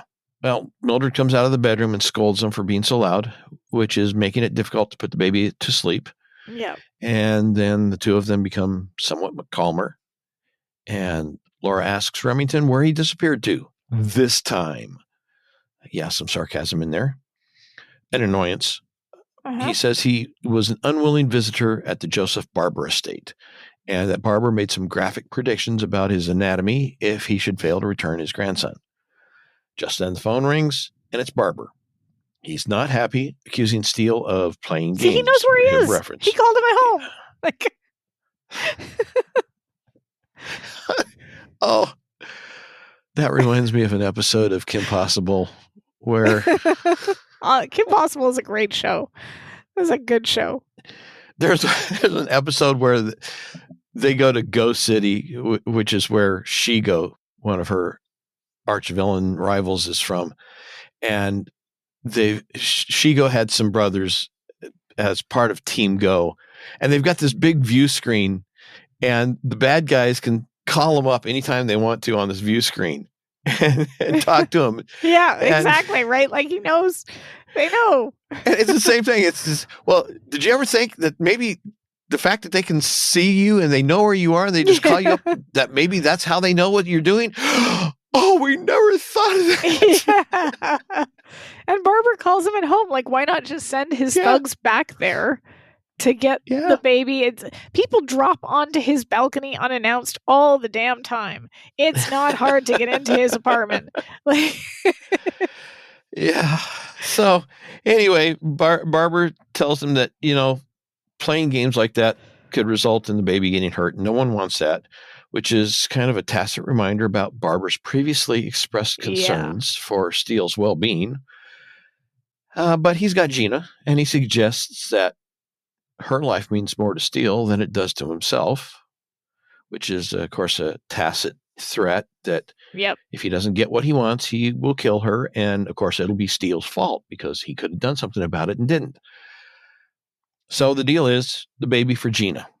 Steele tries to regain control of the situation, or at least get in a word edgewise, but Barbara isn't one to relinquish control of a situation. And Barbara tells Steele that he only has until noon the next day to agree to the terms. He doesn't say or else, but, the implication is there. In fact, I blew that. I was going to say, there was a great line. I was going to say that he doesn't say or else, but the implication hangs in the air like the breeze from a right hook, which is a nice. line I stole from Ellery Queen. Well, that's good. So, I like it. It's a good line. That's why I stole it. Anyway, the conversation's over. Fair. Steele updates Laura and adds that even if they could figure out some way of getting Gina back without giving up the baby, Barbara would eventually find him. Laura says that what they need to do is find a way to stop Barbara. Steele points out that, the police have been trying to do that for about 20 years. And you see how far they've gotten. Laura, who just a short time earlier told Steele to forget about the past, now brings it up, saying, well, did the Kilkenny kid, Pride of the Pampas, ever find himself up against a stronger opponent? And Steele flippantly says, sure, constantly. And his solution was to run. But ignoring that, Laura says, no, I'm serious. How would the kid deal with it? Steele outlines a strategy. So when you can't take them on strength, you look for weaknesses and unprotected areas, look for a chance to score, then back off. Laura says they just need to view Barbara as another fighter who has a weakness somewhere. They just need to identify it and exploit it. She says that Gina had mentioned something about Barbara being seriously in debt to someone named Torrance. Steele's heard the name, operates out of the East Coast, big name in the world of organized crime. Laura also adds that Gina mentioned that the word was Torrance was tired of carrying Barbara's debt, but that Barbara had found some way to wipe it all out in one night. Steele remembers Billy Flynn. Name was mentioned in conversations while he was at Barbara's. Phone call from him. And Flynn and the Hammer fight tomorrow night. He says that's it. That's the way to clear the markers. And that's the soft spot. Yep. Down at the gym, the Hammer is nearly finished with another workout. Barney is overseeing, then heads to the locker room while the Hammer spends a few more minutes punching at the bag. And Barney's surprised to see Laura and Steele waiting for him. But it's not a pleasant meeting. They confront him about forgetting to tell them that Blazing Billy Flynn was controlled by Joseph Barber. Barney dismisses the omission, saying that Barber controls a lot of fighters. It's not a big deal. Steele says the fact that the Hammer, a fighter with only 60 bouts under his belt, could come up against the number 2 heavyweight had been bothering him. Barney tries to make excuses about how the Hammer's earned it, but Laura cuts him off, saying, well, those were Tank Town matches, and that she could have taken half those guys. Your comment from earlier. Steele loses his cool. He gives Barney a dressing down, saying that it was Barney who taught him the con. Yep. Circulate rumors about a good fighter no longer having what it takes. Hype up some newcomer as the next big thing, raising the odds on the younger fighter. Yeah. Bet heavy on the designated round, let the experienced fighter loose on the youngster, knowing the predestined outcome. Barney still tries to pretend that Steele's talking nonsense. But Steele's had it. He grabs him by the collar, shoves him up against the locker, and tells him that this isn't some street corner in Rio, and demands to know what round Flynn is going to take the hammer in. Barney finally admits the truth. Flynn is going to dance with the hammer until the 6th round, then he's going to flatten him. Laura softly asks Barney when was he going to tell the hammer about it. And then from the doorway, the hammer, who'd come in silently, unseen, asks the same question. Oof. Yeah. This has to hurt. Like, this has to really, really hurt, especially not just for the hammer, but for Steele. Because literally, he's watching his past unfold all over again. He's seeing somebody else caught up in Barney's bowl. And this is an open wound that has not closed. And Barney hasn't changed. And it's like, it hurts. Yeah. It hurts to watch. And Hammer is obviously devastated because this is a guy who thought he was getting his shot. Just like Steele, right? Both of them, they thought they were getting their shot. Barney had convinced them that they were ready for the big time, whatever it was. And it was all a lie. So that is rough. Yeah. And as you say, Barney tries to spin it. He tells the hammer, hey, you were begging for a good fight. Yeah. I got you one. The fact that you're having to take a dive or you're going to get yourself, beaten into the ground, that's beside the point. You got the fight you wanted. And, everybody's blowing this thing out of proportion, but Hammer's had it. He tells him to get out. Yeah. And Barney looks at Laura and then Steele. It seems like he's almost hoping that one of them are going to have a change of heart and intervene on his behalf. Yeah, and I can't imagine why he would think that because of all the and I also don't imagine why he's shocked to see Steele's reaction to him back in the locker room in the earlier part of the episode. Mm-hmm. Surely he would have expected Steele to be furious with him. I mean, he just left this kid. He was a kid. He left him there. Well, yeah, you're right, especially about Steele. I think in this particular case, he expects that his stories about, hey, I got Hammer the fight he wanted. It's all being blown out of proportion. I'm really not the bad guy here. Yeah, it's the emotional manipulation that so many people who are trying to pull a con or trying to take advantage of other people. It's the kind of manipulation that they use because they know a lot of people are just going to, oh yeah, you're right. It's a bad situation. Maybe you were not as bad as I thought you were. Maybe it's really not that bad. That's what he's counting on, I think. Yeah, so probably. I think that's why he looks at him and is hoping that one of them will kind of step up to bat and run an interference for him, but it doesn't work, so he leaves.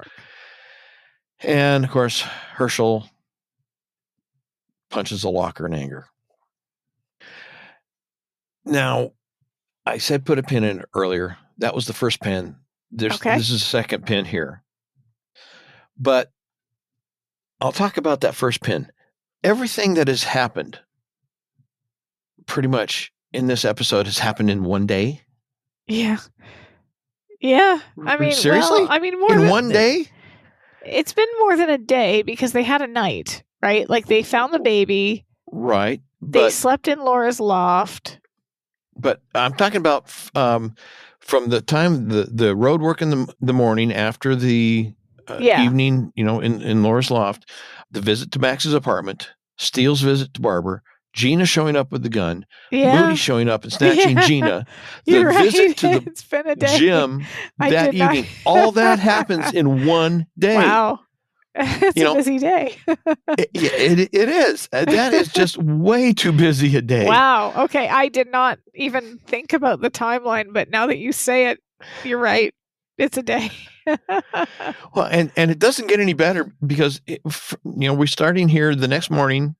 We get a montage. Herschel waking up to his music and playing with the baby. Laura sleeping, at least until the alarm clock wakes her up. I'm wondering how it is that the alarm clock wakes her up, but the music doesn't. Yeah. Like that music is not quiet. That was loud. Yeah. But maybe it was soothing to her. Who knows? Yeah, but that anyway, sounds real soothing. Yeah. And as all this stuff is happening, Steele is out working the streets. It appears like he's placing bets to alter the odds and maybe trying to get a little information, because he does get a phone number later on that he shouldn't have been able to have. But he's doing a bunch of stuff out there on the streets. And then we see Hammer working out with Laura, working on the bag. Laura's being his trainer. Mildred's taking care of the baby. Steele's placing more bets. Herschel's doing road work. And all this is happening the morning of the fight. I'm not sure why Hammer's doing all this heavy workout on the morning of a fight. I would think he would try and take it easy. But what do I know? Yeah. I don't know either, because I'm not. Yeah, you would think, though, like there'd be a rest period. Yeah. I don't know. Anybody who knows anything about boxing, feel free to correct us on anything we have said in this episode, because it's clear that neither one of us are boxing experts. So, I mean, maybe a really, really light workout just to get some things going. But this just what we're seeing in the montage looks like it's a little more than it's intense. And now I know this isn't the same sport, but my husband plays soccer, and he will often. Like he won't, he'll stretch, but I mean, beyond that, he also won't eat before he plays. That might be I don't know. It might just be a him thing, but yeah. So I don't know. I mean, this looks like a pretty intense. I do love a montage personally. I am a big fan of a montage, but yeah, this is kind of. I guess it's just supposed to convey that they're putting things into place. They have a plan, and it's a plan, and they're doing the plan, and they're planning, and here's our montage. Yeah. So after this montage, we see Steele using his Johnny Todd character, making a phone call to Anthony Torrance, who is surprised to get a call from someone he doesn't know at a phone number that the stranger shouldn't have. Steele ignores Torrance's demand to know who's calling him. Steele says that, Mr. Torrance, there's something you should know about Joseph Barber. Torrance, again, tries to put it all off, and he denies knowing Barber. But Steele says, Mr. Barber is no longer in control of the situation. The fix is off, and you're never going to see your money. And Steele counsels him to be at the fight, unless he's willing to let Barber slip out of the country. Then Torrance, continuing to demand to know who this is talking to a dead phone, because Steele is hung up on him. He just hangs it up, which is smart. Yeah. Steele returns to his apartment only to find the baby resting in the arms of Mildred.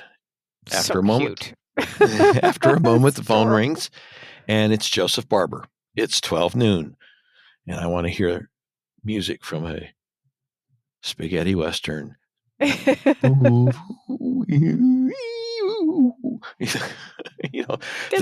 Spurs. Wah, wah, wah.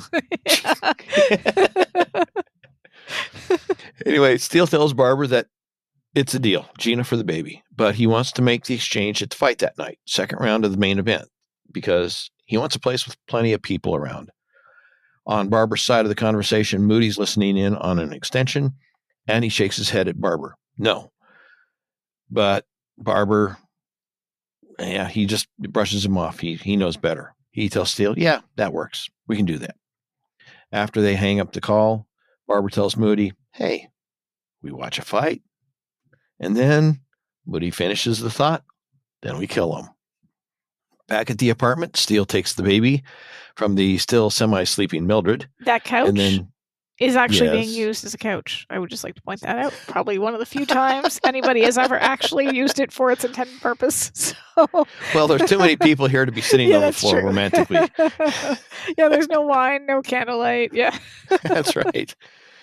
So Steele takes the baby and goes into the bedroom, and he's talking to the baby, seemingly trying to impart some wisdom to the infant. But it's almost more like he's giving himself a pep talk. Yes. And as he's 100%. In the room with the baby, he's in the room, back to the door.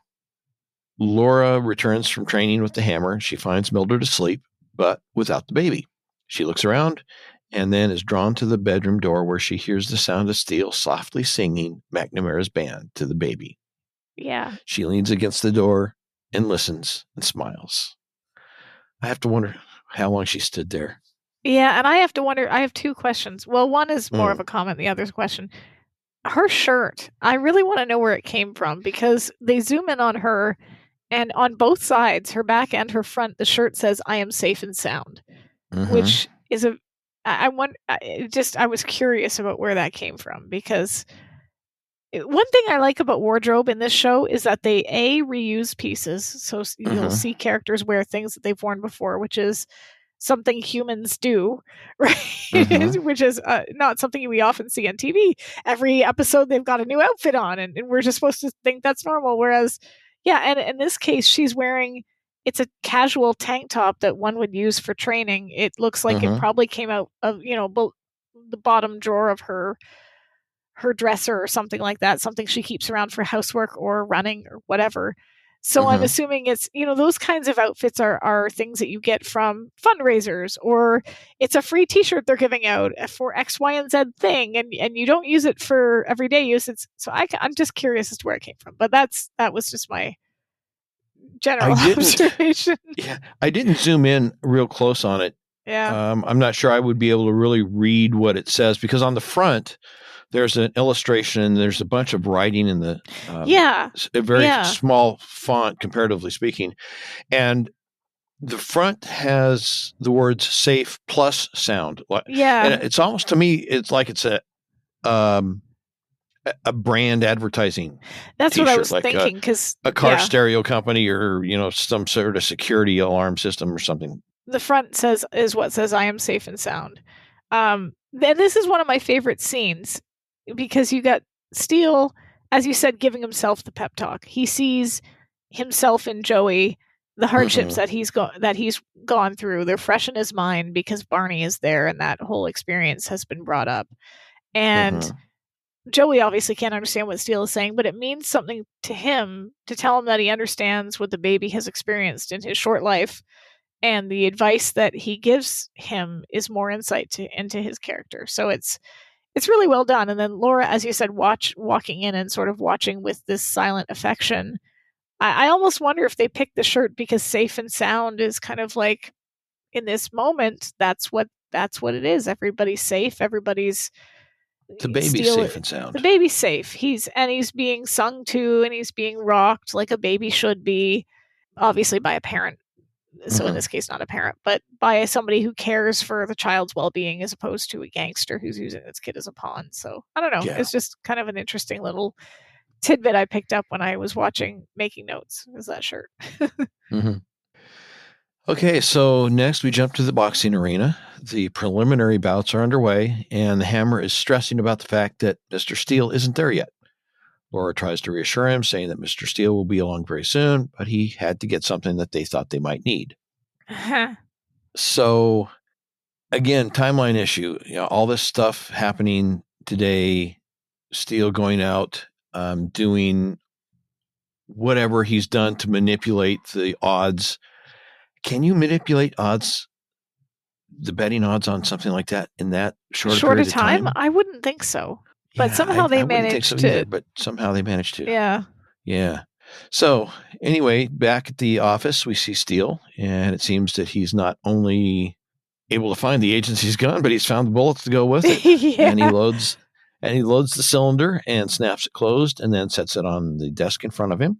He begins searching through the drawers and his pockets for something. Don't know what. And we never find out what. Pencils, probably. It's always pencils.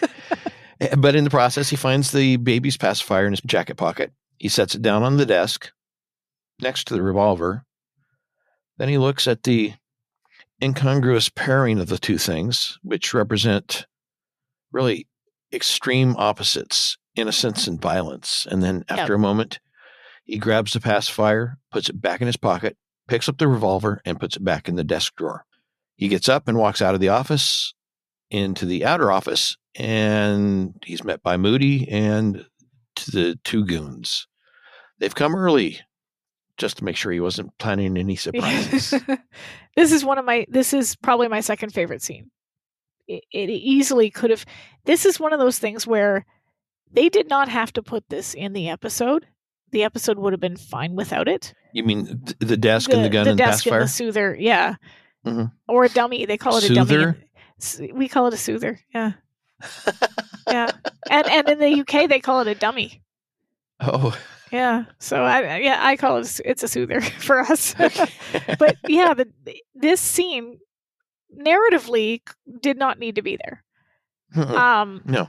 But it's a really, really important scene, I think, because we see him sit there and he's staring at it. And there's this moment of indecision that eventually he chooses, like you said, innocence over violence. But I think it also shows that he's not letting fear be the driver here. He's thinking of the baby and realizing that a gun, no matter who it's in the hands of, can hurt somebody.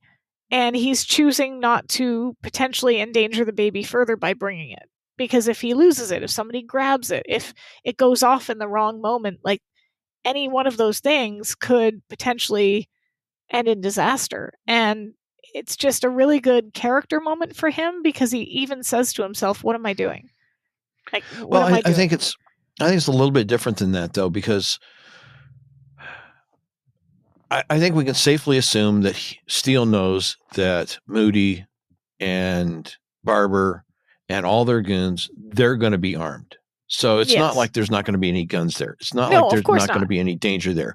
And I think the reason he was originally looking at the gun was as a means of trying to offset some of that power and force that Barber and his guys are going to have, not only just by virtue of the fact that they outnumber them, but also by the fact that they've got all these guns. But I think what he is deciding is that he's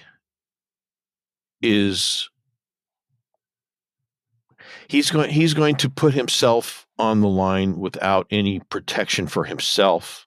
Yeah. In order to try and save the baby, so that if something does happen, he hasn't added to it. So I might not have said that very well. You said it better, but yeah, that's what I mean. He doesn't want to be the reason something happens that goes wrong. He doesn't, obviously he knows there's going to be weapons there. Yeah. And things can go wrong anyway, but he just doesn't want to add to it. Yeah. And it's I think it's a powerful moment because it shows us just how, it just shows us who he's made of. He knows what he's going up against. He's walking into the lion's den with literal gangsters who have carved people's hearts out and done all sorts of really horrific things. But this is not him. He's not a man of violence. He's not yet James Bond. He's not a man who is and that's not true. I mean, he's a fighter. We know that he's been a boxer and that he can fight, but he's not violent. I think he abhors guns. He's already said like that they're distasteful. He doesn't want to be in that world, even if he doesn't have a choice to be in that world. He sees the soother, pacifier, dummy, whatever you want to call it, and he realizes that that's the world he wants to be in. He's not adverse to using force when he needs to, but he's going to do it on his terms. Yeah. And his terms don't involve a gun. Yeah, it's a really good character moment, and it's a really good when the no gangsters rule was issued. Part of the reason, as we've said, is because there's that the blood isn't real on Remington Steele. So this could also be sort of a restatement of a mission from the show. Like, okay, yes, we did a gangster episode, but he's still not bringing the gun. The gun is still staying in the office because the blood isn't real. At least not on their part. So back at the arena, the announcer is introducing the main event, the heavyweights. Barber shows up with Gina and several goons, and they take their seats in the front row next to blazing Billy Flynn's corner. The fight begins with Laura working as Hammer's coach, and she's terrible at it. Cheerleader, whatever else she is. She's so not bad at it. She doesn't know what she's doing. Yeah. And of course, Herschel is understandably concerned. First, no Barney, now no Remington Steele, and then he's got have is you Laura. ever worked a fight before, Laura? Yeah, dozens of times. Yeah. what's funny is that we've seen from some of this episode, and then we will see later on that Mildred is far more qualified to be in Laura's position, because Mildred said on the phone, like, Hammer keeps dropping his right. She clearly knows fights, because she was the one who said blazing Billy Flynn. Like, she's paid attention. And then we find out in a later episode that she's a huge fan of wrestling. Hatpin Millie, right? So it strikes me that it might have been a better idea to have Laura stay in the locker room with the baby and have Mildred out there cornering the fight, because I bet you she would have known what she was doing. Yeah. Well, and it's even worse because Laura can't even pretend to know what she's talking about, because all she does is start parodying what Steele told her earlier about look for weaknesses, unprotected areas, wait for a chance to score, then back off. And back off. And then she does it, says it again. He's like, I know, back off. Yeah. It's like, okay, I don't understand what you mean. Okay. And I'm going to tell you the same thing over and over again. And I'm going to use the exact same words until. I don't know if you've ever seen the show Schitt's Creek. If you haven't, it's brilliant. It's absolutely hilarious. But there's a scene where David and his mother are trying to cook together, because the mom in that show was a terrible mother. She was never around, and but in a funny way. It's played off very comedically. And so she's quote unquote bonding and teaching him how to make her special recipe, which she has no clue how to make herself.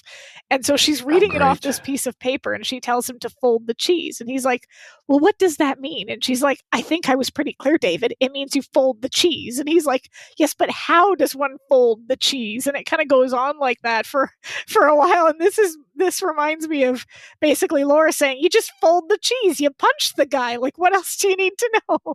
This, by the way, would be me cornering the fight. I'd be hit him with the thing and the other thing and the punchy thing. Like, do the punchy. I don't know. Just hit him. Like, anyway, fold the cheese. Yes. Well, and the result is about the same here. It's a disaster. The fight is a disaster. Not going well. Hammer keeps getting knocked down, and he's taking shot after shot from Flynn. And between rounds, Laura just keeps parodying the same thing. Yep. And it's all meaningless prattle.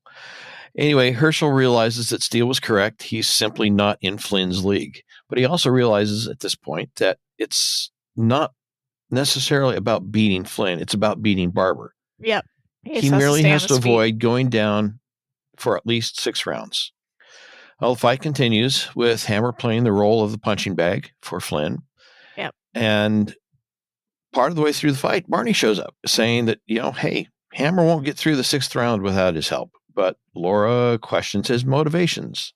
He didn't care before. Why should he care now? And Barney confesses that he needs this fight as much as the Hammer. Yeah. And then he tells Laura about a kid he found, a wild young brawler on the street in Brazil. He was tall and thin, didn't look like a fighter, but he had a dog in him that just wouldn't lie down. So Barney trained him, and they would go from village to village, challenging anyone who wanted to fight him. Local bullies would look at him, throw in their life savings because some scrawny kid, yeah, we can take him, but they didn't know that he could fight. And Barney says every one of them fell face down into the dust. They managed to stay one step ahead of their reputation, and he'd promised the kid that as soon as they made some money, he'd take him to the States and hit the big time. Barney was supposed to meet him on a street corner in Rio, but he drank away their life savings the night before. He concludes the story by telling Laura that it turned out it was Barney who wasn't ready for the big time, which is, this is a good moment for Barney. It really is. Yeah. Redeems him. Yeah. It's him admitting his mistake and, trying to redeem himself. And at this point, he's not even trying to redeem himself with Steele. No, he's just trying to redeem himself with himself. Yeah. This is something that's been a long time coming, it sounds like, that he recognizes has always haunted him. Yeah. And so he's doing this, and he doesn't care what Steele thinks about him. He doesn't care what the Hammer thinks about him. He's now gotten to the point where he's thinking about what he thinks about himself. Yeah. And so it's... Yeah, he's looked in a mirror and he hasn't liked what looked back at him, basically. Yeah, and in one sense you can say it's selfish because it's about him, But in another way, it's not selfish because it's about him not caring what anybody else thinks, just what he thinks of himself. Well, he's also putting his life on the line, technically, because he agreed. Like, this was an agreement that was made with Barbara's people, right? Like, if Hammer doesn't go down, then their plan doesn't work, which Barney theoretically doesn't know what their plan is, he could be killed, right? Like, so this is really... unless he could say, I was out of it. Hammer fired me. He found out what was going on, and and that's a risk. They would, right? Like, that's a real risk that Barney's taking at this point. And it's one he's taking for, as you said, for himself. He needs to reconcile what he did, both to Steele and to the Hammer, and make peace with that. So but it's also it's one of those moments that the show does so well where we learn something about a character from another character, but not directly from that person. Like, Steele did not tell Laura the full story of what happened with him and Barney. Right. Barney tells it to Laura, and Laura obviously sees the hurt little boy that was left behind once again. And obviously we know from everything else we've learned that he's been let down by person after person after person. And I'm guessing Barney was the last straw, like the final break in whatever that chain was. He still obviously trusted Daniel, but he keeps everybody at arm's length for a reason. It's if you don't trust anybody, they're not going to let you down. So she gets that understanding that she needs of Steele, and why he A, probably didn't want to tell her, and B, is maybe a little bit distanced still. But at this point, Laura's not ready to forgive and forget. Nope. She points out to Barney that, or Barney points out to her that she can't help the Hammer, but he can. Yeah. And besides, he's getting tired of being in bus stations. So another round comes to a close, and the Hammer returns to his corner as he sits down on the stool, seemingly unaware of Barney's presence. Barney scolds him, says, "Circle to your left, use your jab, and keep your right up, for crying out loud." And Herschel gives Barney a sidelong look, and Barney excuses his tardiness, saying, "Hey, you've had a flat tire," but he's here now. Steele arrives with Mildred, who's been down in the locker room with the baby watching the fight, and Laura is annoyed at his tardiness and condescendingly asks where he's been, and he responds, "Taking a joyride." And Steele spots Barney and asks Laura what he's doing here. And I think this is where what you were saying comes in. Laura looks at him and says, very gently says, "Better than a street corner in Rio." Yeah. So the next round commences. Steele takes the baby, carries him over to Barbara. But the plan works out as Barbara probably knew it would. Gina won't leave her baby. I mean, this is one of those moments, because would you? Like, there's no way in Hades that I would leave my child, especially if my child was being handed to one of the most notorious gangsters. Like, no, I would stay exactly where my baby was. Yeah, because first of all, we know that Barbara has no respect for human life, and the fact that this is his grandson, his blood. Oh yeah, that's irrelevant, because all it's going to take is for his blood, his grandson, to cross him, do the wrong thing. Well, you kind of wonder. He would he would have him killed just as quickly as somebody else if he thought. You have to wonder if that's what happened with his son. His son was planning to leave him, right? The episode never hints at that, but that's true. That's true. That is a possibility. And Barbara's story about the person who did it being taken care of it could just be the PR that he's putting out to anybody else that might wonder about it. Yeah. Yeah. Like that crossed my mind when I was watching the episode, even though narratively there's nothing that tells us that. But just the way that he, like you said, treats people as possessions that are disposable if they cross them or do the wrong thing. Yeah, if I were her, I'd stay right where my child was, because she can act as a buffer. Yeah, and plan another escape. Right? If she's not near her baby, she can't get to him. She can't get him away. So and even if she never is able to get away, she can protect him as best She as can work she's under- possible. Yeah. Yeah, she can work under the scenes to say, well, yeah, I know what your grandfather's doing. I know what he's telling you. I know what he's teaching you, but Yeah. that's not the way you should be treating people. So she could work to undo some of what Barbara would try to do with the baby as he's raising him. Yeah. So, but she won't leave. So even though Steele urges her to come with him, I think he knows fully well, as you said, that it's kind of a futile effort. Yeah. And Barbara, and Laura knows that too, because when he gets back there, she's like, she wouldn't leave without the baby, would she? Mm-hmm. Like that. And Barbara's comment is just, I mean, you heard her decision, Steele. You wouldn't want to separate a mother from her child. You scumbag. You smug son of a so-and-so. Yeah. I mean, he is, that was the very thing he was going to do. Yeah. But, like so many people, they have no conscience. They have no soul. They are just pure evil. But they know that other people aren't that way. Yeah.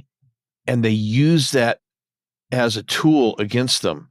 And at some point, the other people, the good people, have to say, they have to say what Data said. No, this has to stop. Yeah. This has to stop. I'm pulling the trigger on the phaser. This has to stop. Star Trek reference. Nice. Yes. Fire at will. Poor Will. So anyway, as you said, Steele returns to the corner and Laura says, she wouldn't come. Yeah. Okay. So Steele says that the plan can still work if Torrance shows up. And Laura adds the detail that Steele omits, saying that Herschel has to hold out for 6 rounds. Yeah.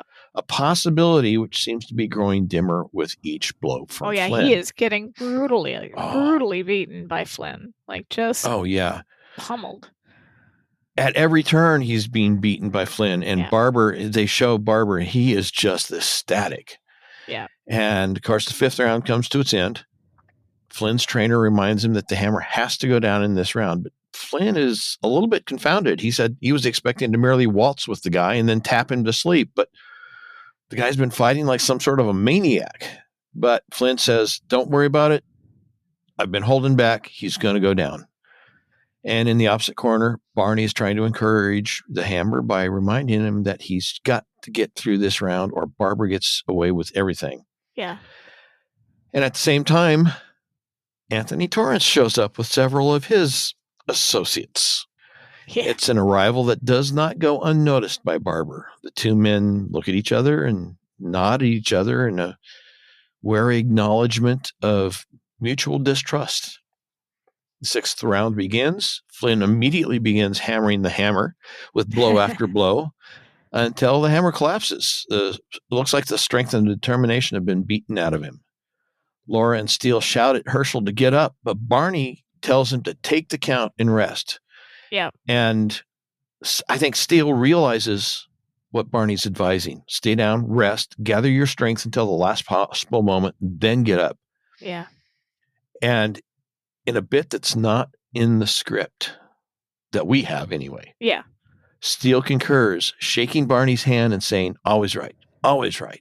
Yeah, I like that moment because you're right, because it could look like Barney is saying like, yeah, go down in the 5th like he was supposed to. Mm-hmm. But Steele recognizes that this Barney is not the same Barney and that he's finally giving Flynn, the hammer, the advice that he should have been giving Steele and that he should have been giving Hammer all along, and he's trying to win.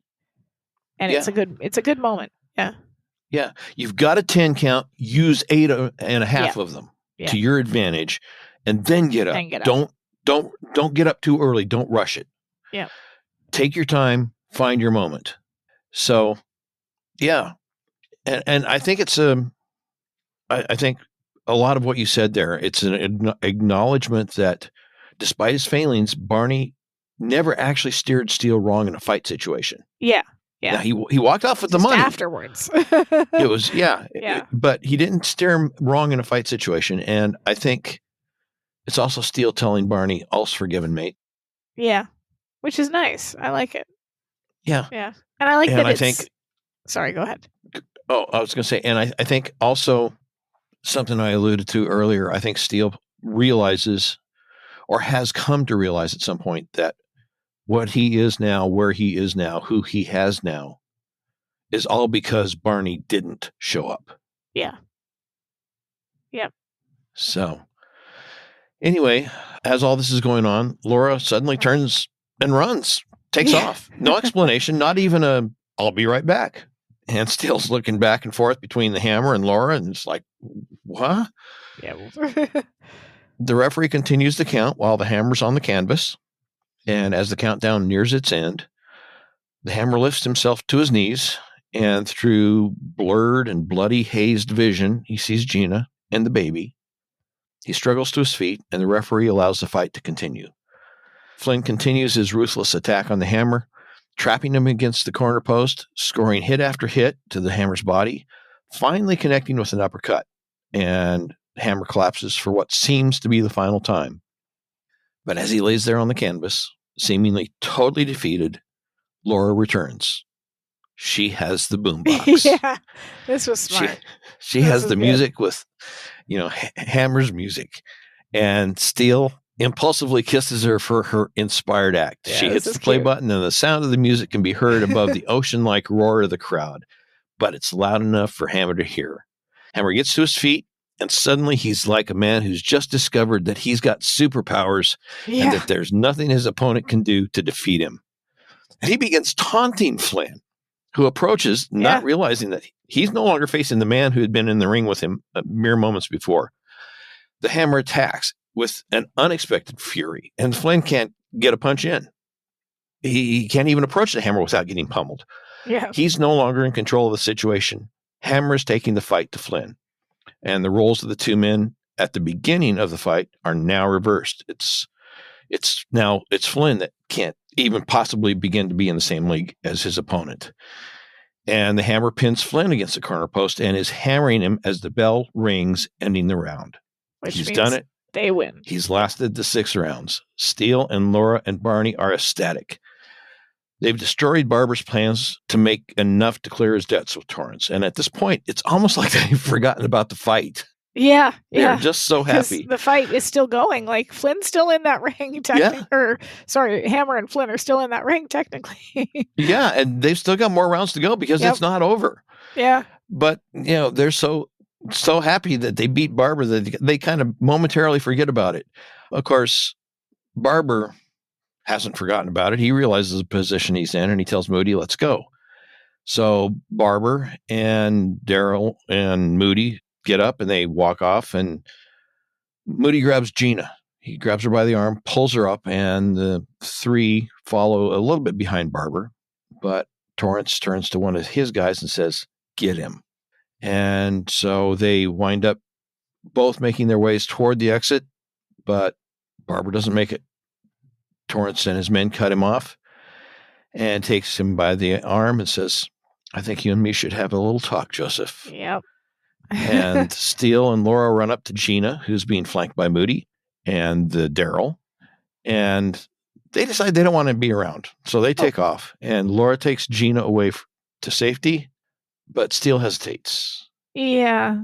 Yeah, he and Barber exchange looks, and after a moment's of thought, Steele takes off in pursuit of Moody. Oh yeah, he's got a score to settle with Moody because he's not happy. Sore lip there. Yeah. Well, the gang may have defeated Barber up to this point, but there are other fights to finish. We see the hammer on his stool waiting for the start of the 7th round. Mildred is working on a cut above Herschel's eye, trying to stop the bleeding as best she can. Barney from outside the ring is talking to the hammer. He tells him that he's got maybe one punch to make it. When Flynn goes for Hammer's body, he drops his left. Barney tells him to let Flynn have his punch and then set him up, step inside, and throw his uppercut. Down in the basement of the auditorium, Steele catches up with Moody. They wrestle briefly, and during the struggle, Steele manages to disarm Moody. He tosses the gun aside, again with people throwing weapons around like they're toys. Yep. And he taunts Moody, saying, "Okay, Sunshine, let's see how you fare when the odds are even." And Moody accepts the challenge. Yep. And then what follows is a montage cutting back and forth between Moody and Steele, the Hammer and Flynn. And in both cases, we see our heroes seemingly on the defensive, seemingly being overpowered and outfought by their opponents. But then the balance shifts, and then we see the heroes are no longer simply defending and observing their respective opponents. They're maneuvering, feigning, lulling their opponents into believing that they can close in to deliver the final blows, only to fail to realize that they are being positioned to be the recipients, and not the deliverers. Blow for blow, this fight is exactly the same. The choreography is fantastic. Yeah, it's really well done. Yes, and then the montage ends gloriously with Moody and Flynn both going down for the count. Here's my question, though. I do know enough about boxing to know that you can knock somebody out but still lose the fight, because it's done on points as well as knockouts, right? So, like, technically, I would... What? Yeah. Oh, yeah. Well, I know they do points, but I thought points only came into play if both of them made it to the end. If you did a knockout, it was... That's it. I mean, you knocked them out. You won. So I'm pretty sure that's because that's what happens in Rocky. I'm sorry, boxing fans, but that's stupid. I'm just going by. To be fair, I'm just going by what I've seen in movies, and that's what happens in one of the Rocky movies. I think I could be wrong, but I thought my husband has confirmed it though. Like, I'm pretty sure that even if you knock the guy down, if the guy has more points than you can still lose the fight. So I would think that's like Billy a team would still scoring win more points. That's like a football team scoring more points than the other team. But at the end of the third quarter, they walk off the field and they're still awarded the win. If they left the field, the game's over. The team that's left on the field while there's still time on the clock wins. I mean, it's called a forfeit. If you're a boxer and you've been knocked out, that's a forfeit, isn't it? Yeah, I mean, I think so. I don't know. I could be very wrong, but okay, boxing fans, tell us. Because Hollywood could be lying to me. Hollywood lie? Yeah. No. Yeah. So but I thought that was something that could happen. If that's true, I don't know. then I could be very wrong. That is weird. I am fully prepared to be horrifically wrong on this. But anyway, if I am not wrong, then that would mean Billy would still win. Interesting. But I'm pretty sure that happens in Rocky, so I'm going by the movies, and that's my excuse if I'm wrong. It's all Stallone's fault. Yeah, exactly. So anyway, after the fights, Laura and Steele are in their apartments drinking champagne on the balcony of his apartment, and Laura offers up a toast to the Kilkenny Kid, pride of the Pampas. Yeah. And as they clink glasses, Laura says, "I kind of like that name for you." But Steele warns her not to get too attached to it. The words of Laura's response seem serious and accepting of Steele's apparent distaste for the name, but her tone is, it's almost light. It is. Yeah. It's almost as if you can hear a secret smile in her voice. Yeah, I like that. Yeah, still down on attachments, are we? Funny. I thought our little Caruso may have changed your attitude about that. Who knows? Remington Steele might prove to be a good father someday. This is the first time she's mentioned parenthood in any context to him. Bold move. Yeah, well, he's not buying it. He says, "You're dreaming, Laura." And she says, "Well, am I?" And she starts singing. After one last... Yeah, exactly. Steele tries to dismiss it one last time, but she starts singing McNeil's band. Yeah. And then Steele turns to her and points accusingly at her, giving her a look, and we freeze. I love this tag scene, and I would like to point out that this episode has all of the things that I felt the previous one was missing, in the sense that aside from that one kiss that he gives her sort of spontaneously by the boxing ring, there's and the fact that they were supposed to go out on a date at the beginning, there's not really any quote unquote romance in this episode. But there's banter and there's back and forth, and they're in the same room together and they're working together, and there's all of the things that Scene Stealers was sort of lacking in that sense. That kind of made me back hot and cold on that episode. This episode has that camaraderie and that teamwork and all of that stuff. And this lighthearted, teasing sort of ending is really cute. It's very sweet. Like you said, she's got that smile in her voice. She sings the song. He points the accusing finger, but it's very like they're teasing each other. They're having fun. It's good. It's a good ending. Also, well, yes, I made it through this entire episode without a Buffy reference. I think I deserve a medal. Just saying. Well, how about a wooden stake? Sure. I have one actually over there on my dresser. Literally, there is a wooden stake and a cross labeled Mr. Pointy. The interesting thing about this episode is I think it's the only one in the entire series where they don't catch the bad guys. No. In a way where the police would get involved. Yep. You're right. They leave them in Torrance's hands. It's basically like, oh, if it isn't the consequences of my own actions. That's yeah. That's how that ends. Yeah, hoist by your own petard, so to speak. Yes, exactly. And you know that the relationship between Joseph and Anthony Torrance is not going to end well. Oh, no, he's going to end up in the bottom of the river somewhere. Or in Venice, in a canal in Venice. Yes, there we go. Yeah, so it's interesting that they let it go that way in this episode where that's not been anything that's ever been done in any other episode, I don't think. I think they correctly established earlier in the episode that the police aren't going to be of any use, right? Because as you said, some of them would be on his payroll and the ones that aren't have been trying to put him away for 20 years without any success. So the only way this was going to go down is if they basically got his enemy to take him out, do the wet work for them, so to speak. So, yeah. And then they focus on trying to get Torrance. So, yeah. Anyway, that's it. That's the episode. That was a good one. Yeah. It was a good one. Website, www.SteeleWatching.com. You'll find show notes, links to Amazon. We didn't have a movie reference in this. Well, Caruso, I guess, maybe? Caruso was a singer. Yeah. I don't think he appeared in any movies. So, yeah, I would say that if we can find something to link to, we will. Otherwise, it's going to be blank there. But you'll also find some links to some other resources, such as the Twitter, Instagram, and Facebook page, as well as the SteeleWatching Facebook fan group, which is unofficially our sort of connection to all the SteeleWatching fandom.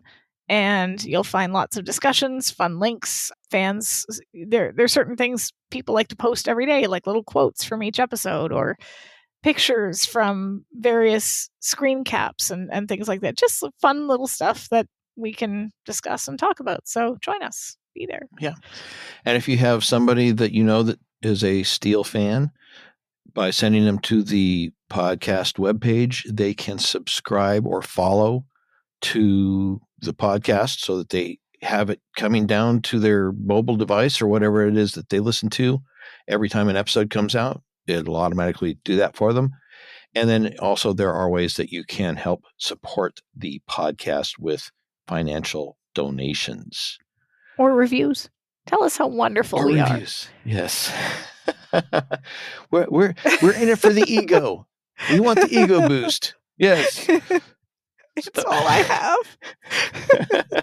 Next episode is yours. It's called My Fair Steele. And we do have a movie reference in that one. Well, the title is the movie reference, so I think we're going to be pretty solid there.